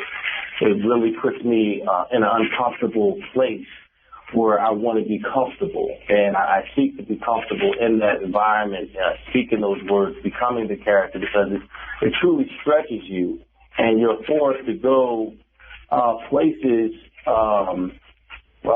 emotionally. Otherwise, that I would never go. And as far as Othello goes, there are parallels between myself and the character that I could bring to the character that I tried to bring every single time I did it, and it just resonated with me. Well, I've acted my whole life and did Shakespeare in high school and when I first became an actor. And I'm going to tell you, it has to be explained to most people that do Shakespeare because it is not, and you're right, if you see a great Shakespearean actor do a play, you kind of don't know what they're talking about a lot of the time, but for some reason, you can figure it out, and it's odd. I hate to go to a Shakespearean play and be sitting beside someone and they think they know everything and they're laughing and they're going, oh, and you have no idea what they're talking about. And they piss me off, Eddie. They piss me off. They know all about the fucking Shakespeare. Hey, what's so funny is, you're absolutely right, for the audience that we perform for, a couple of times, they were laughing at scenes that I thought weren't like pretty serious. Like when I killed Desdemona, there was an eruption of roars, like as if I scored a touchdown. I'm like, wow. That was I mean, it was a very intense scene, and it was for the kids. So, and I think the kids respond to it differently. They don't know how to respond to something as traumatic that way. And but as an actor, you have to stay in the moment because that jolted me for a moment. Like, wow, they're laughing. So what are my next lines? I had to really hone in and focus, and that's what makes theater so beautiful. Is that you have that instant reaction, an instant gratification, and the audience is so engaged moment to moment of what's going on, and that's why I find it amazing every time I do it. Eddie George, by the way, is here because he'll be on Showtime's 60-Minute Sports with Armin Katayan, and it ran last night, but you'll see it, and they're actually there for the opening night of Othello, and they're focusing in. Garrett, how much time do we have before we say goodbye to Eddie? How much time? 2.5. 2.5. Eddie, I've read that when you retired from football, you went into a depression, which I can imagine. I mean, it would be like if someone said, you can't do radio again or you're not allowed to act or whatever, all of us. And you're a young man when it happens. And how did you, and of course, Othello is a depressed person also. How did you deal with it, after you retired? And we don't even realize, there you are, 5 or 6 if you're that old. 31. That's 31. 31. That's very young. The depression came. How did you deal with it? At first, I didn't deal with it very well. I had no idea that I was in a funk. I just know that I was just down and depressed a lot, just not speaking a whole lot.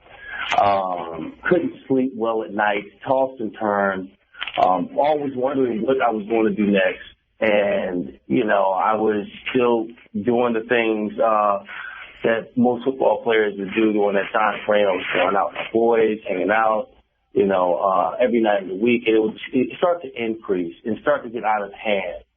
And that's when my wife suggested that I go to counseling and really have a chance to talk about it. I did that.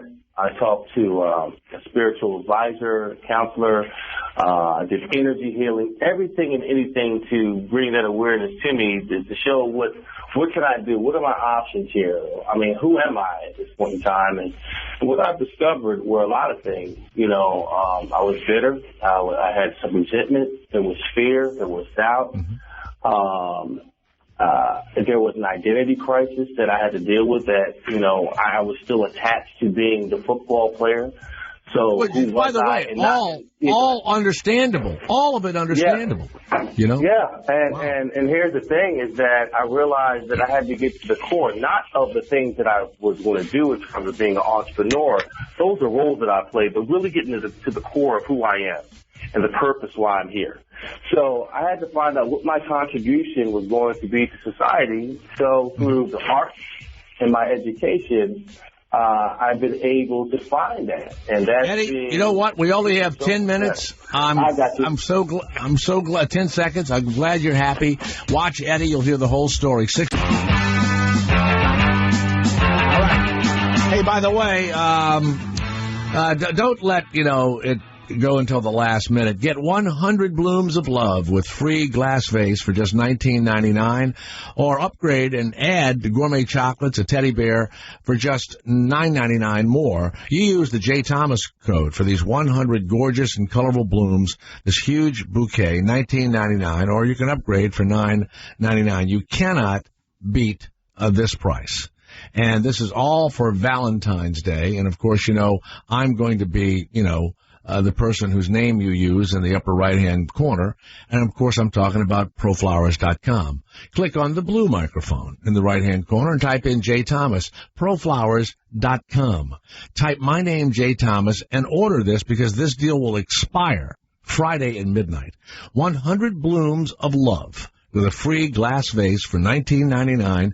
Upgrade. Add the gourmet chocolates and a teddy bear for $9.99 more, and use the code JThomas to order. They've been doing a great job for a long time, and there's a money-back guarantee if something doesn't come right. They take good care of you. Proflowers.com. Hurry, this offer will end on Friday. Let's go to Jesse of San Diego, who somebody sent me the picture of you. You were in town last week for the Howard birthday bash, and my name was prominently displayed on the back of your shirt. Jesse, welcome to the show. Yes. Yeah. Actually, the fact of the matter is, lying, that's actually a shot at Howard, because he used to say that 5-6 times a day until a caller about 3.5 years ago cussed him out for it, and he never said it again. So he never said what? He never said what? He never said what? The fact of the matter is, he has not said it in over 3.5 years. Oh, the term, the fact of the matter. Oh, so you were doing a play on words. Right. Yeah, so he replaced it with less anyone thinks, which he still does to this day. So the first time I called in and I gave him this stupid line, and he ended up calling me a fucking idiot and a moron and told me to fuck off, and that's what started me calling in every day. And then Howard also has a short attention span, so when he played, that day that he played that clip of you cussing me out, then he remembered me as the guy that J. Thomas hates. So that's why I had that shirt like that. All right. Well, we've been able to use you for, our own financial gain, and you get really not. Do you get anything out of it? Do you make any money? With no, I do this. I figure since I've been paying for all these years and I listen live every day, why not call in and participate? And don't you have a podcast? Are you still podcasting? Yeah, I'm still podcasting, and like I said, I do that as a fan, and I do that as a fan of you and of Howard. Now, do you have a regular job? Someplace you go? Yes, I do. I fix medical equipment. I fix IV pumps. Come on. Yeah, like when you're hooked up to an IV. Yeah. I was hooked up. I was hooked up for weeks earlier when I was getting cut on and everything else. Hell yeah, I know. And you work on those pumps. Yeah, actually, that day that you cut me out, that was February 1st last year. Last year, January 31st, I actually had surgery on my sinuses, and I was hooked up to a pump that I probably built. I wonder if the pump they used on me in Santa Barbara you had anything to do with. Do you think? If it says Care Fusion, then I probably had my hands on it. Well, I'm glad I didn't know that then, Garrett. That Jesse of San Diego had his thumbprint on my IV pump. Well, that's good. So thanks. Any they say any publicity is good. I'm just a huge fan. That's all. Now, you have tattoos on you. On your calves, you have, I think you have the Howard Fist and you have the Sirius Dog. You have those on your calves? Now, the Sirius XM, that's my tribute. It's not to do with Sirius. It's the fact that Howard, I believe Howard is responsible for them merging. They would have never merged if he wasn't there. So that's my tribute to him. I think Howard feels the same way. Yeah. To the tune of $300 million. Yeah. I think he does. Yeah. What's funny is the fist tattoo. The knuckles say IHI, and I work with a bunch of Filipinos, and in their language, ihi means piss. So they laugh at me. Oh, you got piss on your leg, and then the dog next to it looks like he's pissing on my leg. So. Now here's some bad news. both of the, well, first of all, Sirius doesn't use that, the Sirius dog emblem anymore. And we hear that Howard is changing his logo also. So you're going to be stuck with out-of-date logos. How do you feel about that? Oh, that's fine. I saw the new Howard Stern logo. I might get that as a tramp stamp. Wow. Are you married or single? Divorced. Divorced. Now, what does your ex-wife think of all this Howard worship that you do? She was actually a listener too. I got divorced a couple years before I started calling in. Okay. So. Well, you had a lot of time on your hands. You're there in your house by yourself and everything else. Have you procreated? Do you have a child? Do you have a child? No kids. I have a dog named Jizzy. You have a dog named Jizzy. Well, that's good. That's good.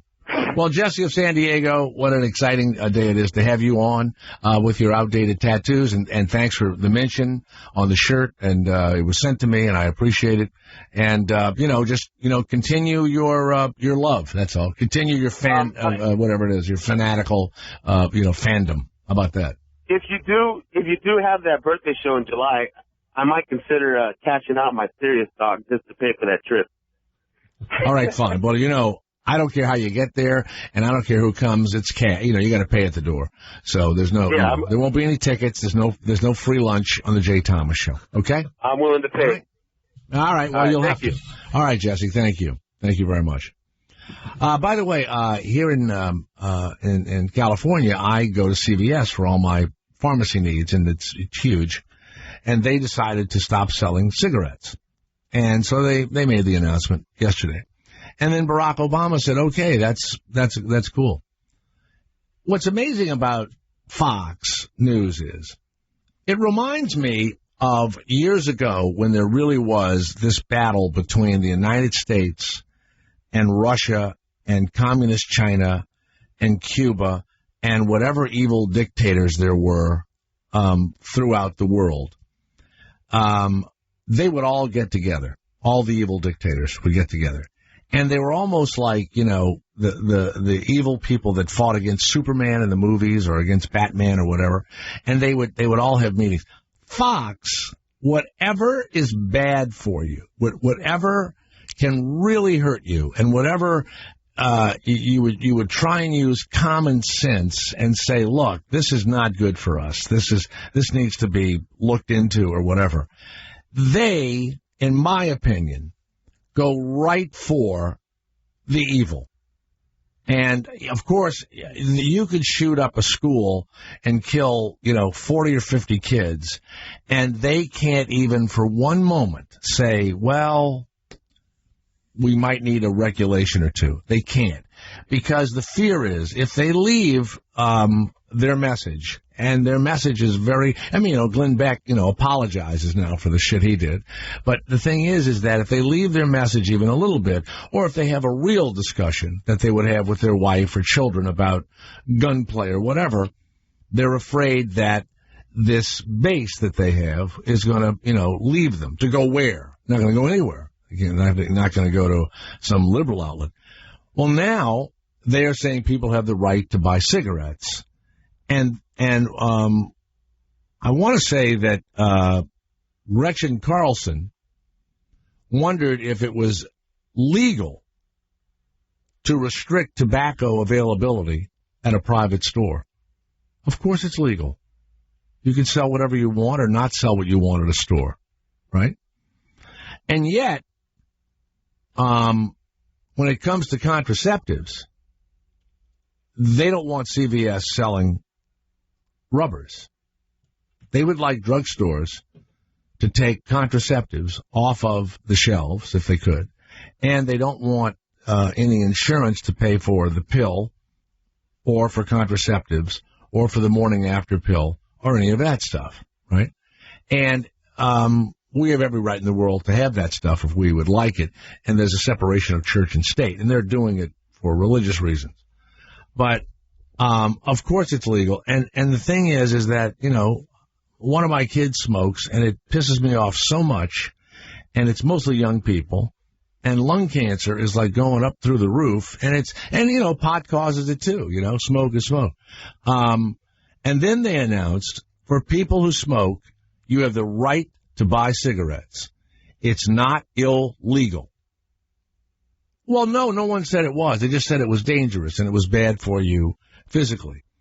And I'm reading here that almost every one of the hosts over there, went against the Cancer Society and the whole deal.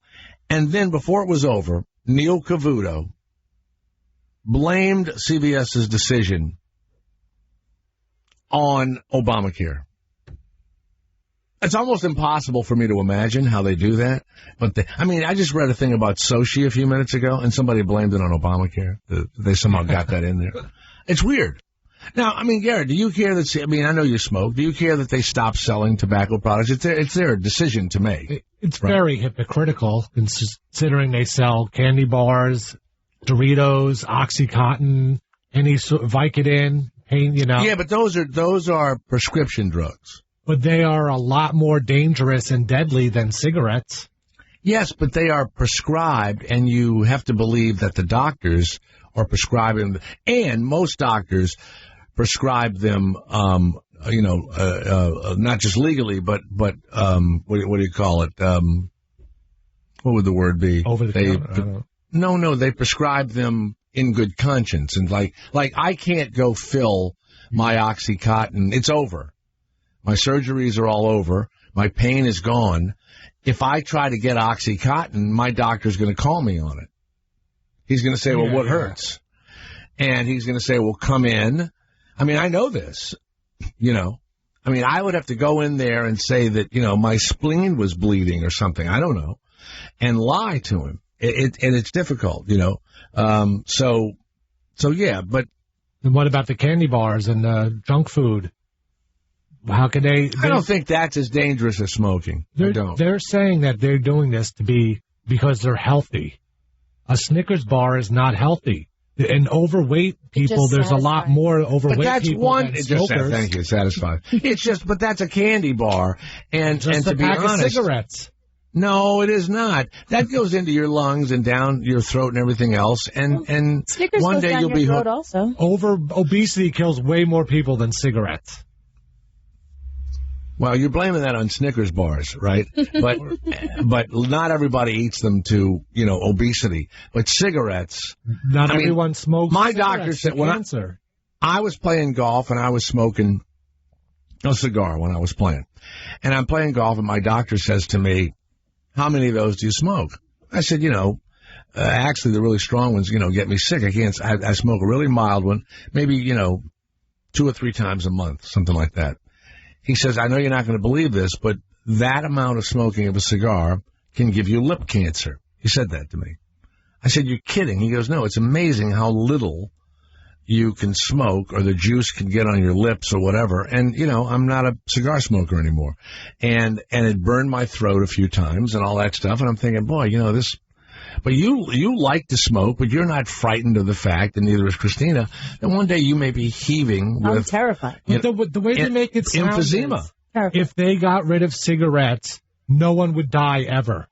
People die no matter what happens. You're going to die from something. Why can't you decide, okay, I don't mind if I die from this, or... Why is it up to a company? Well, you can go to a drugstore and get it. what do you call it? A service station or a bodega or a little, a 7-Eleven. You can get don't it. CVS just. Yeah. Don't say you're doing it for the health reasons of people, because that's a lot. But they are doing it for that. Then why do they sell? Why is the whole front row all, what are those called? Like things that make you buy when you go up to the counter, all candy bars. Impulse buys. Impulse buys. Because people don't look at a Reese's Pieces as a killer. But when I see a pack of cigarettes, I see it as a killer. But that's because the media has portrayed it that way. By the way, you would stop the sale of potatoes in the grocery store also? They make you fat. You would stop bread and everything else. That's my point. You're mixing apples and oranges. The cigarette has been proven you don't even have to overdo it. It can give you lung cancer and can give you all sorts of other problems. Cigarette. So can walking down the streets in New York City. You know what? That's the thing. It's like they're just scaring people with cigarettes over the top because someone must be making money off of it. lung cancer has gone down by, I don't know, like I think I read today, it's gone down by 15% or something. So it's working, apparently, in the United States. Yeah, but then people are just going to die from something else. Or those people are living a lot longer and we're having to support them, which is costing more money. So you want them to die, and so you don't have to pay for their health care. I just want people to be able to do whatever they want and stop having stores, try to make a marketing ploy out of making other people that do that thing feel bad or look at these stupid bad people. Do you think there's such a thing as secondhand candy bar obesity, where you're eating a Snickers and the nuts fly into your mouth by accident, and you could, die from that, or some peanut butter and chocolate goes into your body? Have you heard third-hand smoke? Yeah, you can't smoke at the beach in California. Apparently, third-hand smoke is even more dangerous than second-hand. It's so ridiculous. They just make shit up. Wait, what's the third-hand smoke? I don't. Third-hand smoke is like if you went to my house, there'd be residue of smoke around, and then that gets dusted up, and you breathe that in. Well, your skin cells are also dusted around, and I'm breathing that in. How does that affect you? I agree with all that. Just like that, Jordan, California, that said 1 in 5 people. Yes. That's a total lie. Yes. Those ads are a lie. 1 in 5 people don't die of lung. That's not true, right? You're saying that? Totally not true. Yes, a lot of people die from cigarettes, but they exaggerate the numbers so much to scare people that it's a lie, though. So you're not scared that you're a smoker? Yes, I'm scared, but I don't need people to lie to me to get me. Just tell me the facts. But the facts are that smoking is probably much more dangerous than eating candy bars. I'm not sure. I don't think so. Dave just called. He couldn't hang on the phone. He wants to know how many people's pets have died from secondhand smoke. Yeah, that's another one. I think like 7 people a year die from secondhand smoke, maybe. But they 7? 7. But they put out like 50 to 60,000 a year die from it. And it's just now, I will tell you that there's an old actor that I worked with, and I hadn't seen him in a long time. And he lived in an apartment. It was a real old character actor guy. Lived in an apartment with his wife, and she was a big smoker, and the apartment was all smoked up. The wife passed away of lung cancer, and I saw him, and his neck had been all cut up, and it was really bad. And I said, wow, what happened? And he said, secondhand smoke. My wife smoked our entire marriage. I never smoked a cigarette, but she smoked in the house and in the car and everywhere else. And before you know it, I had whatever it was, lung cancer or whatever. And he had, it was bad. It was secondhand smoke. But that's what the doctors just tell him. But oh, you don't believe that? There's medical papers, like journal subscribed medical papers. 7 people a year die from secondhand smoke. It is not a correlation, but they just make it because everyone... Should they stop selling step ladders? People fall off of step ladders all the time. They can buy them there. Might as well. It's a healthy... They want to have a healthy store. Yeah. Jordan of Indianapolis. Garrett Andrews is a libertarian, and he always goes, and if Castro came on this show, Garrett would side with him. He'd side with the red Chinese. Jordan, go ahead. Yeah, Jay, my thought, or actually my question was, what about the alcohol that CVS sells? That's right, they do. This is coming from a smoker, and I smoke, and I know it's a fucking horrible, disgusting habit, but that's true. Serve the booze. Do that. That's true. In New York, they don't, but I guess other... Yes, they do. They serve... In New Orleans, every drugstore, whether it's CVS or not, in New Orleans or down in where I was raised, drugstores have always sold alcohol, and I'm trying to think of the one I absolutely. I go to Rite Aid sometimes and they sell alcohol, but some CVSs sell alcohol. Okay, you're true. That's good. Yeah, that's a bad one too. That's a bad one. And they sell driving gloves, so you can have alcohol and then drive afterward. Yeah, that's bad also. All right, Slim of Rhode Island, who probably weighs over 300 pounds, Garrett. Slim. Hey, Slim, how are you? 120, if that. Okay, go ahead, Slim. Garrett is a very intelligent man. Yeah. But he says, somebody's going to die from something someday. Take it from somebody that has lung cancer. It's not fun. You have lung cancer now. Well, I'm done now. I'm surviving for the past 2 years. I don't have one lung. Shouldn't have told him that. Now he sees the light at the end of the Congratulations. tunnel. Now, were you called Smokey before you had the treatment, and now you're slim because you're so skinny from the treatment? No, I was always slim. Actually, I gained weight since I've been through this. Right. And so you had to get off the cigarettes because of the lung cancer. Has it been hard not to smoke even though you lost a lung? Well, no, I had quit 2 years prior to getting lung cancer. That's the thing. You can quit and still have it. Oh, yeah. You can quit 20. My cousin quit 20 years before he died of lung cancer. I mean, it's terrible. It is. Well, I'm Slim, we're glad you're alive, and I'm glad you think Garrett's full of shit. Those two things I'm with you on. Oh, yeah, he's full of shit. He's an intelligent man, but he's full of shit. I'm not so sure he's intelligent. All right. Thank you, Slim, very much. There's a fan of yours right there, Garrett. And let's go to Jim. Where is Belmar? Where Belmar is in upstate New York in Belmar? Bottle Museum guy? Yes, that's right, where we killed the old lady from the Bottle Museum. Yeah. Listen, that old bitch. I work for the Department of Health. I'm retired now. I took part in the famous Medicaid. So I worked for the Medicaid program in New York State Department of Health. We took part in the nationwide lawsuit against tobacco because we realized from the data we were looking at all the diseases in Medicaid that tobacco was causing. All the states won that multi-million-dollar lawsuit against the tobacco companies because we were able to prove our case in court. So it's really not just so much that, it's the cost to everyone else, to the taxpayers, to you in your health insurance program. You are all paying for those diseases that those people get.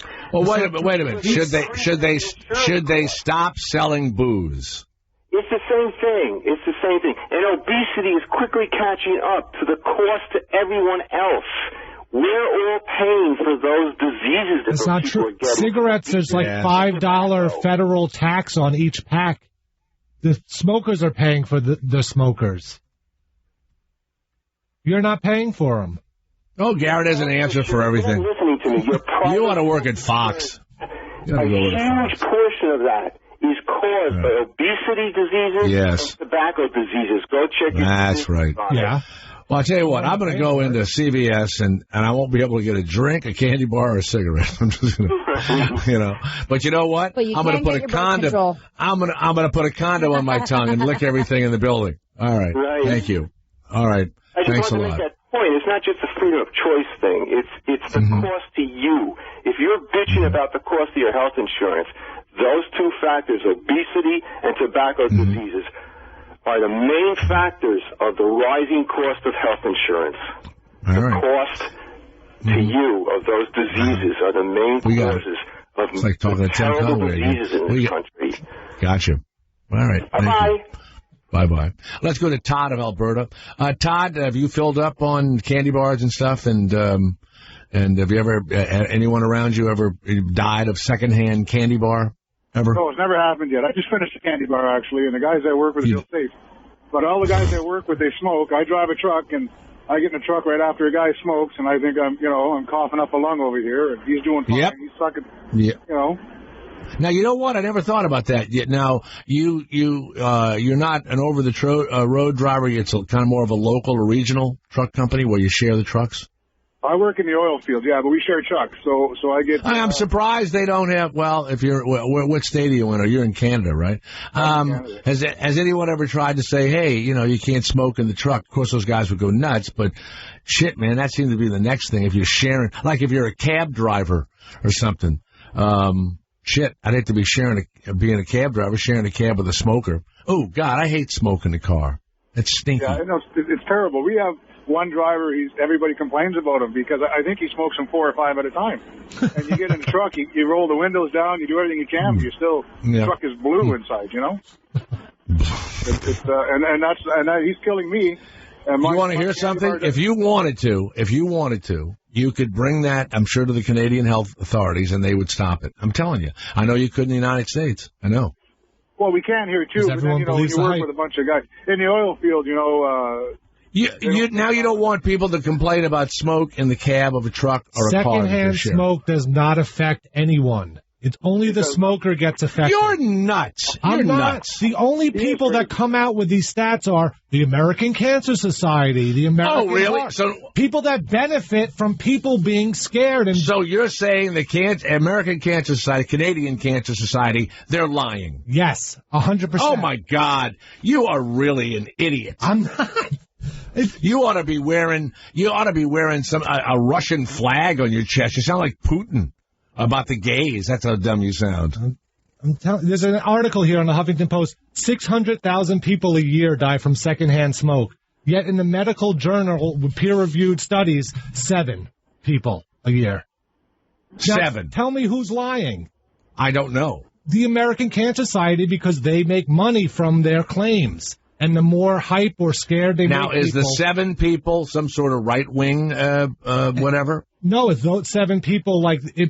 It maybe was secondhand smoke. It could have been something else, but they'll give it to the secondhand smoke in this one. Here's what I would do. I would take 600, add 7 to it, divide it by 2, and that's the answer. That's the over-under? That's the over-under. All right. Thank you very much. Thank you very much. Ever been, Valentine's Day comes and you've forgotten it? You know what? This has got to be the men. And boy, I'll tell you what, you can't make it. In fact, the other day I bought and gave the flowers and everything the other day because I knew I'd screw it up on the 14th. You know what I'm saying? There might be a basketball game that I'm betting that night. Who knows? Screw it up. I give them a week early. Don't make any of those mistakes. Sherry's Berries, guaranteed gift satisfaction. And for one day only, get the giant freshly dipped strawberries from Sherry's Berries, plus a dozen assorted roses, all of this for $39.99. The berries are dipped in white milk and dark chocolatey goodness, topped with chocolate chips, decorative swizzle, nuts, and, of course, beautiful flowers can be attached to that. The flowers come in the classic romantic red, yellow, pink, white, orange blossoms of roses.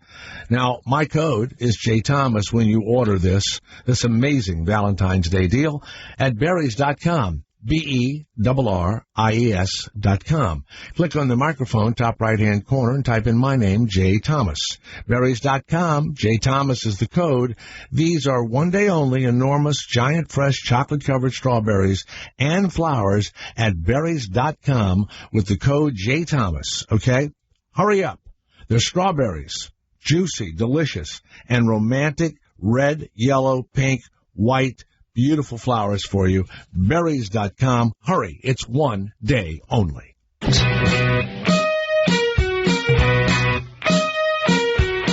I just got an ad from the CVS drugstore, believe it or not.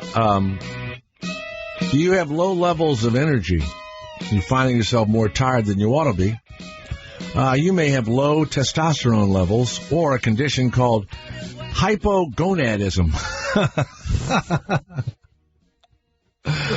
Oh, man. Have your doctor find out if you have hypogonadism.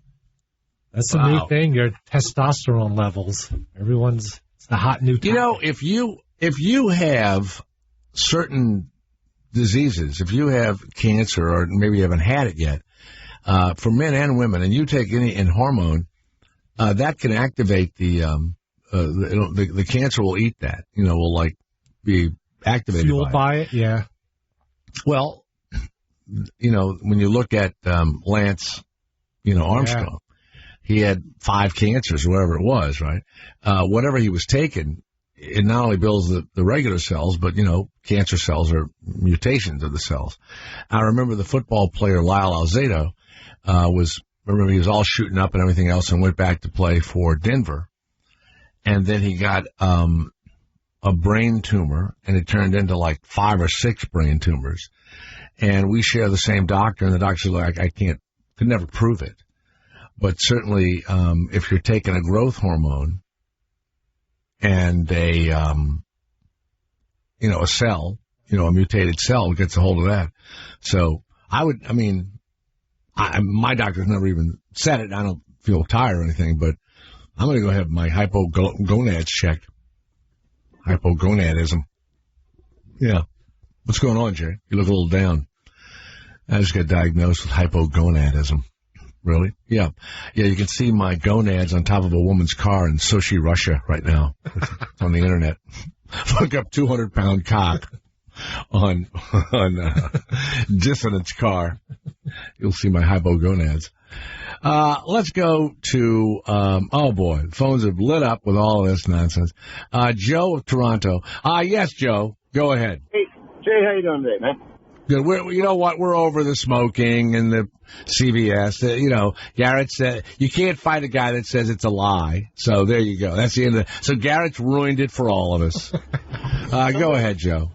Somebody emailed me a link on YouTube to this report. It seemed legitimate. It was on CTV News, which is our national broadcasting or whatever.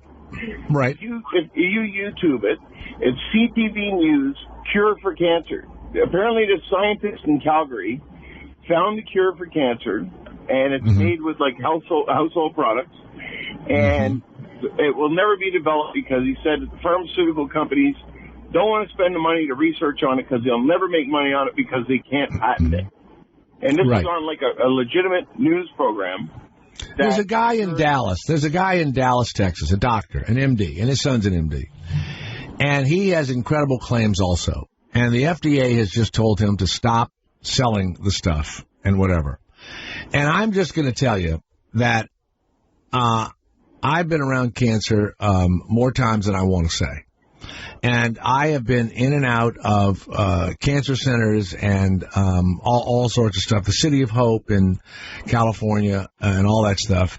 And back in Connecticut and everything else. And I have said any number of times, is there any research? Is there anything that is alternative that you know that we could use on my aunt or my wife or whatever? And the doctor said, if there was something, even though it wasn't tested by the FDA, that I've ever seen work, I would tell you. And I'm just telling you, if you think people are lying about who's dying of secondhand smoke, Joe, you'll find a few people that were cured, and what they're finding is they were sometimes already treated with chemotherapy or radiation, and it took a long time for that to cure them. But don't buy all that shit. If somebody in your family has cancer or you have cancer, the hospitals are curing people. The cure rate is much better. Okay. Do you have an email address where I can send this link to you, just so you can watch? No, I don't want to see it. I found it on YouTube. I don't want to see it. Did you find it? Anybody using household products to cure cancer? I mean, the guy in Dallas, they just shut him down the other day. He's got a really strange name. This isn't that he's making like it's not like a fucking quack doctor that's made this. Do you have cancer? Do I have cancer? No, but I've got lots of family members that have. Well, you know what? Go get one of your family members, have them do this, and call me back if it works. No, but the point is, they're not. They can't give it to people yet because nobody will do human testing on it. Is the point of the story? All right. So what? So he'll give it to somebody. How does he know it works if he can't give it to anybody? Well, they did the testing on the rats and eliminated the tumors in rats and all that. But they can't do it on humans. Just watch that link. And then you'll see what I mean. Just watch that. All right. Okay, Thank you. All right.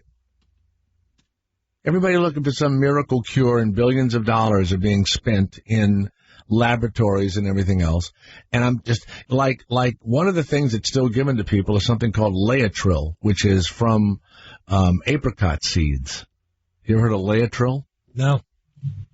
And I've known, and this has been going on for many years, I've known any number of people that have gone to either Greece or Europe or Mexico or whatever and had Laetril treatments, and they die. They're dead.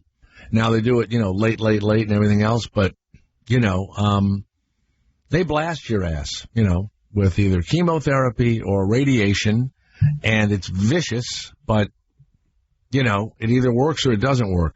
But, man, you talk about only 7 people dying of secondhand smoke. You'll only find about 7 people that have been cured by these alternatives, And I believe the FDA will let a person, they're doing it now with a disease that's incurable.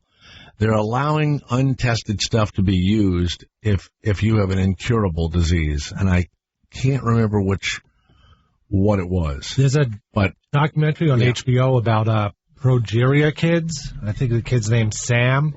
You know, yes. when you age rapidly. And both terrible. his parents were doctors, and she wanted to use this experimental drug on him, and, you know, they weren't allowed to because they had to do all this testing, and she's like, he's not going to live that long, so she just did it herself, and I think he's the oldest living progeria kid now.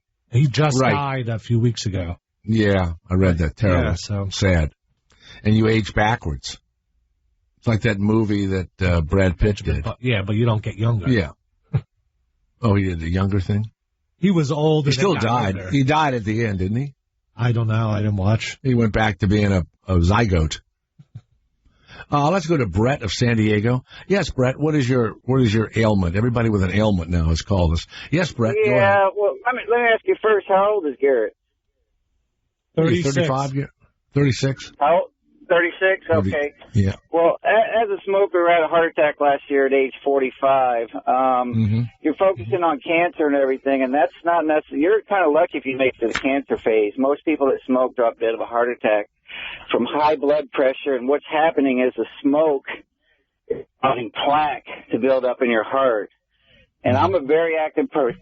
The day that I had a heart attack, I actually went out for about an hour run, and that kind of caused some clotting. But Garrett, man, don't defend it. Smoking. I'm not defending it. I'm just exposing the lies about it. Yes, it's bad, and it's bad for your health, and it's dangerous. But the facts, the quote-unquote facts that are out there, are way over-exaggerated to scare people from doing it. Garrett, I know what caused my heart attack last year. And if you want to live another 7 or 8 years, just keep smoking, man. I'm telling you, it's not worth it. It is not worth it. Boy, don't die before I leave leave Sirius, Garrett, because I checked my blood pressure last week. It was 120/80. That doesn't make a bit of difference. Have you ever had an echocardiogram to look at your heart to see how things are flowing in there? I recommend it as a smoker. Get an echocardiogram of your heart, and they will show you how your arteries are clogging up. I was lucky. I only had one artery clog up. Plaque. What's that? Plaque in cigarettes? There's no plaque in cigarettes. Oh, Garrett, there you go. Garrett, you're being ridiculous now. Come on, buddy. Yes, he is. What are your arteries clogging with from cigarettes? The smoke, you bozo brain. The smoke. The smoke goes in your lungs. Up your, the tars. Are you also a little hefty? Are you overweight? No, he's not overweight. No. Okay. Well, Garrett, like I said, man, I know so you're even overweight as a smoker, too. So that had nothing to do with it. You probably don't even want to smoke. You want to quit. I'm sure most people that smoke, they don't want to do it. Sometimes. I'm telling you, it's a young man. You know what? You're 20 years old. When you're 20 years old, he's not going to listen. Brett, he's not going to listen. He's not going to listen. Okay, well, I'll come to his funeral then. Keep it up. All right, thank you, Brett. All right. Christina's scared today, but she can't stop smoking. I can feel. I'm not scared today. Your fear. What do you mean I'm scared? I can feel your fear from 3,000 miles away. I'm scared girl. every single day about something all the time. Well, why do you keep smoking? Why do you do it? What do you mean? Because By the way, that means that all of your pores, and you know what pores I'm talking about, here we go. Taste like cigarettes. Ugh. Well, it's a good thing that you're not tasting Hey, no wonder you're single. You're such an asshole. What's Garrett's excuse? And he's not single, and his girlfriend doesn't smoke. Give me a reason. You know what? She's used to it. She's just used to it. Smoky jizz, you know? You ever use your jizz, Garrett, to flavor some of your barbecue sauces? Yeah, smoky. Make it a smoky flavor. You know, I know you're busy out there. Hold a minute. After 1, 2, 5, 7, 3, 1, 9. Hey, you know I know you're busy. But some things are just worth making time for. The big semi-annual sale going on right now through Tuesday, February the 11th at Vistaprint.com. I mean big, 50% off, site-wide premium business cards, T-shirts, phone cases, and tons more, all on sale, and free shipping on orders over $25. It's time to stock up on the essentials, business cards, everything you need. Now, you'll get 250 cards starting at just $8, and you enter the promo code BIG SALE, which goes into the cart. Choose from a variety of industry-specific designs, and personalize anything you want to your liking. Upload designs of your own. It's very easy. It'll only take you a few minutes, and there's so many great items to choose from. But just 1 week to save up to 50% site-wide. Remember, Vistaprint semi-annual sale runs through next Tuesday at midnight. Don't delay. Stop by Vistaprint.com, browse the wide selection of all the customizable products, and enter the promo code Big Sale. Reading this spot would have made you drop dead from saliva, Garrett. Big Sale. That's it. Money well spent, limited time. Vista.com, Big Sale. Don't miss it.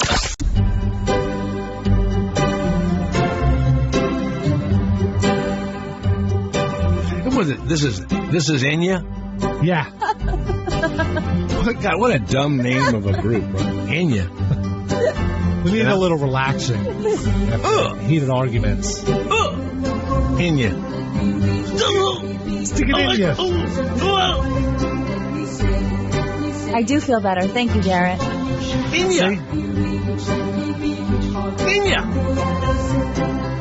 Hello, Carrie of Detroit. It's the Jay Thomas Show. We're in you. Right. Hello. Hello, Carrie. I suffer from migraines. I've had them since I was little. And about a year ago, they started giving me Botox for them in my forehead and my neck. And I've heard of that, yeah. It actually works. I thought it was your going to be a bunch of bunk. And my doctor recommended it. And he said, you know, once I approve you for it for your insurance, he goes, his quote was, once you're in the club, you're in the club. I think he meant because if I wanted like more for wrinkles, I could then get them. So he was pretty cool about it. Well, no, wait a minute. So where do they inject it? Does it? Yeah, where do they put it? For migraines, in my forehead, my temples, and the back of my neck. So is your face pulled out? Like, can you tell expression and stuff if it's in your forehead? Like when you raise your eyebrows? Yeah, for my forehead and around my eyebrows, I could tell. Yeah, I'm 46. Does it hurt? I could tell. No, it doesn't hurt. I have a high pain tolerance, but it's just like little tiny pinpricks. Do you feel it rushing through your insides once it hits? No? No, not at all. Would you continue doing it your whole life? Like, do you want to use it for? I think so, yeah, because I went from having like 3 migraines a week to having like 1 migraine every other week. So, yeah. God. Interesting. It's a huge difference. I don't know what the only weird thing was, and somebody told me this, is that sometimes I'm nauseated and I don't know why. And it's the nausea. I'm having a migraine. I just don't feel the pain from it. Wow. Yeah. That's the only weird thing. Yeah, a buddy of mine had the migraines. That's just horrible, and there's no explanation. But he got sick of his stomach too, and there's no cure for it, right? Right. They just give you like a triptan. Back in the day when I was a kid, they just gave me like hardcore narcotics. My school nurse would give me when I had a headache. But now they have triptan that just affects the blood vessels in your head that are dilated and pounding on your nerves. That's what the migraine is, Jesus. and then it shrinks the blood vessels, so they're non-narcotic now. But back in the day, now are you married? Are you married? You're married, yes, lady? I'm married. Yes. So that headache thing was pretty big in your house. No, not at all. No, I suffered through it. If I would have let a migraine stop me from things, I would have never graduated college. You had sex. You had sex through migraines sometimes. Yeah. Wow. Now, would an orgasm make the migraine go away? It does, actually, for a few minutes, like the endorphin rush. And when you're having sex, you kind of forget about it, for sure. So you're holding your head and then his head at the same time. That's right. You like that one? You like that one, yep, Christine? I do. Up and down. You know I love it. Carrie, thanks for sharing. Botox will cure chronic migraines. I heard Thank you that very it much. also cures chronic sweating, and I think that they shove the needles in your armpits. I know, lovely. Right? Dear Jay, the FDA has just announced they're spending $115 million on an ad campaign targeting teens' tobacco use, and what they're using are the looks of a teen and how smoking will affect their appearance. And he sent me the pictures. Beautiful young girl on the left with beautiful skin, and then on the right, they show her skin all kind of, well, no, she's still beautiful on the right. It's like, he just debunked himself. Hey, Garrett, no matter, she could smoke a fucking cigar in front of me and I would still, play Enya for me again. But, she probably doesn't taste right, guy. Yeah. What do you think of that? Enya. What do you think of that? 115 million targeting teens. How do you feel about that, Garrett? I'm all for it, less people that smoke are better, but just don't, put out false information to scare people. All right. From it. I'm going to give you another one. Take it out. I'm going to give you another one. Tell me if you believe this or not. Okay. No matter what we think of what's going on, scientists from NASA and the National Oceanographic, Atmospheric Association say that 2013 was one of the 10 hottest years on record globally since records started, whenever, 150 years ago or whatever. Do you believe that? One of the hottest years? Or are they just trying to promote this global warming? What do you think? Both. You believe that? I believe that, but what's 100 years in the span of even the... Well, they didn't keep records of heat. Exactly. They just didn't keep records. Well, they go down in the core, they go down to the core of the earth and dig up, stuff, and they can take trees and, see all of that. I still think it's going to be the biggest lie of our generation. Global warming. Yeah. I know it just has that feeling. I guess there's been a few times where I've praised global warming just because I was so excited about what a beautiful day I was having, and then Pete Dominic would tweet me back, "This is the most unfunny thing you've ever said."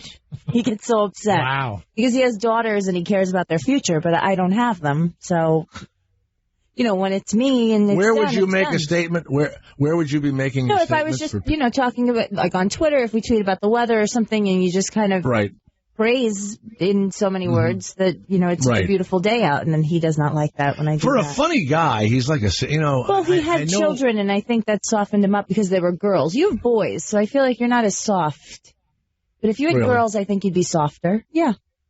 We have a girl staying at our house now who's got, my son's dating a girl who's a diabetic and has the pump in her leg and all that. And she got really ill the other night, like her kidneys or something. And my wife took her to the urgent care, and we've been making her soup and all that. And it is different having a girl in the house. And it's like, boys get sick too. But, yeah, and I have a girl kitten. Little girl, my sweet princess, my little princess. Oh, my God. She's your princess? Yeah, it's different. She's my princess, my duchess. Andrew Cuomo made a weird statement. Listen to this one, Garrett. You'll love this one. The Democratic governor of your state. Extreme conservatives who are right to life, pro-assault weapon, anti-gay have no place in the state of New York. Jesus, I know, Christ.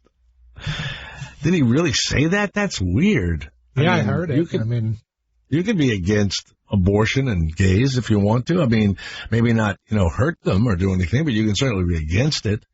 I mean, that knocks out Roman Catholics, evangelical Protestants, Orthodox Jews, all of which populate that state. Wow.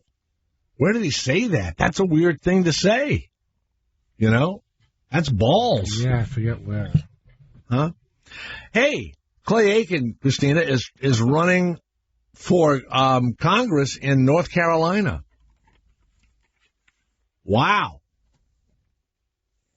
What are the odds of him getting elected? Either 600 to 1,000 to 1, Garrett, or 7 to 1? What do you think? He was on Celebrity Apprentice, and if that's any judge of, what it could be. Was he good? But, yeah, he was very driven. He was very organized, and he was always, like, the head of the team type of Christina, see if Clay Aiken will come on the show with us. It'd be fun to talk to him. Okay. The Republican woman put out a statement. He couldn't even win American Idol. Think he's going to be the next congressman? I don't think so. I love that. He couldn't. I think I can beat him. I can beat him. Let's go to Rich, who is in Michigan. Yes, Rich. Go ahead. Rich of Michigan. Yeah.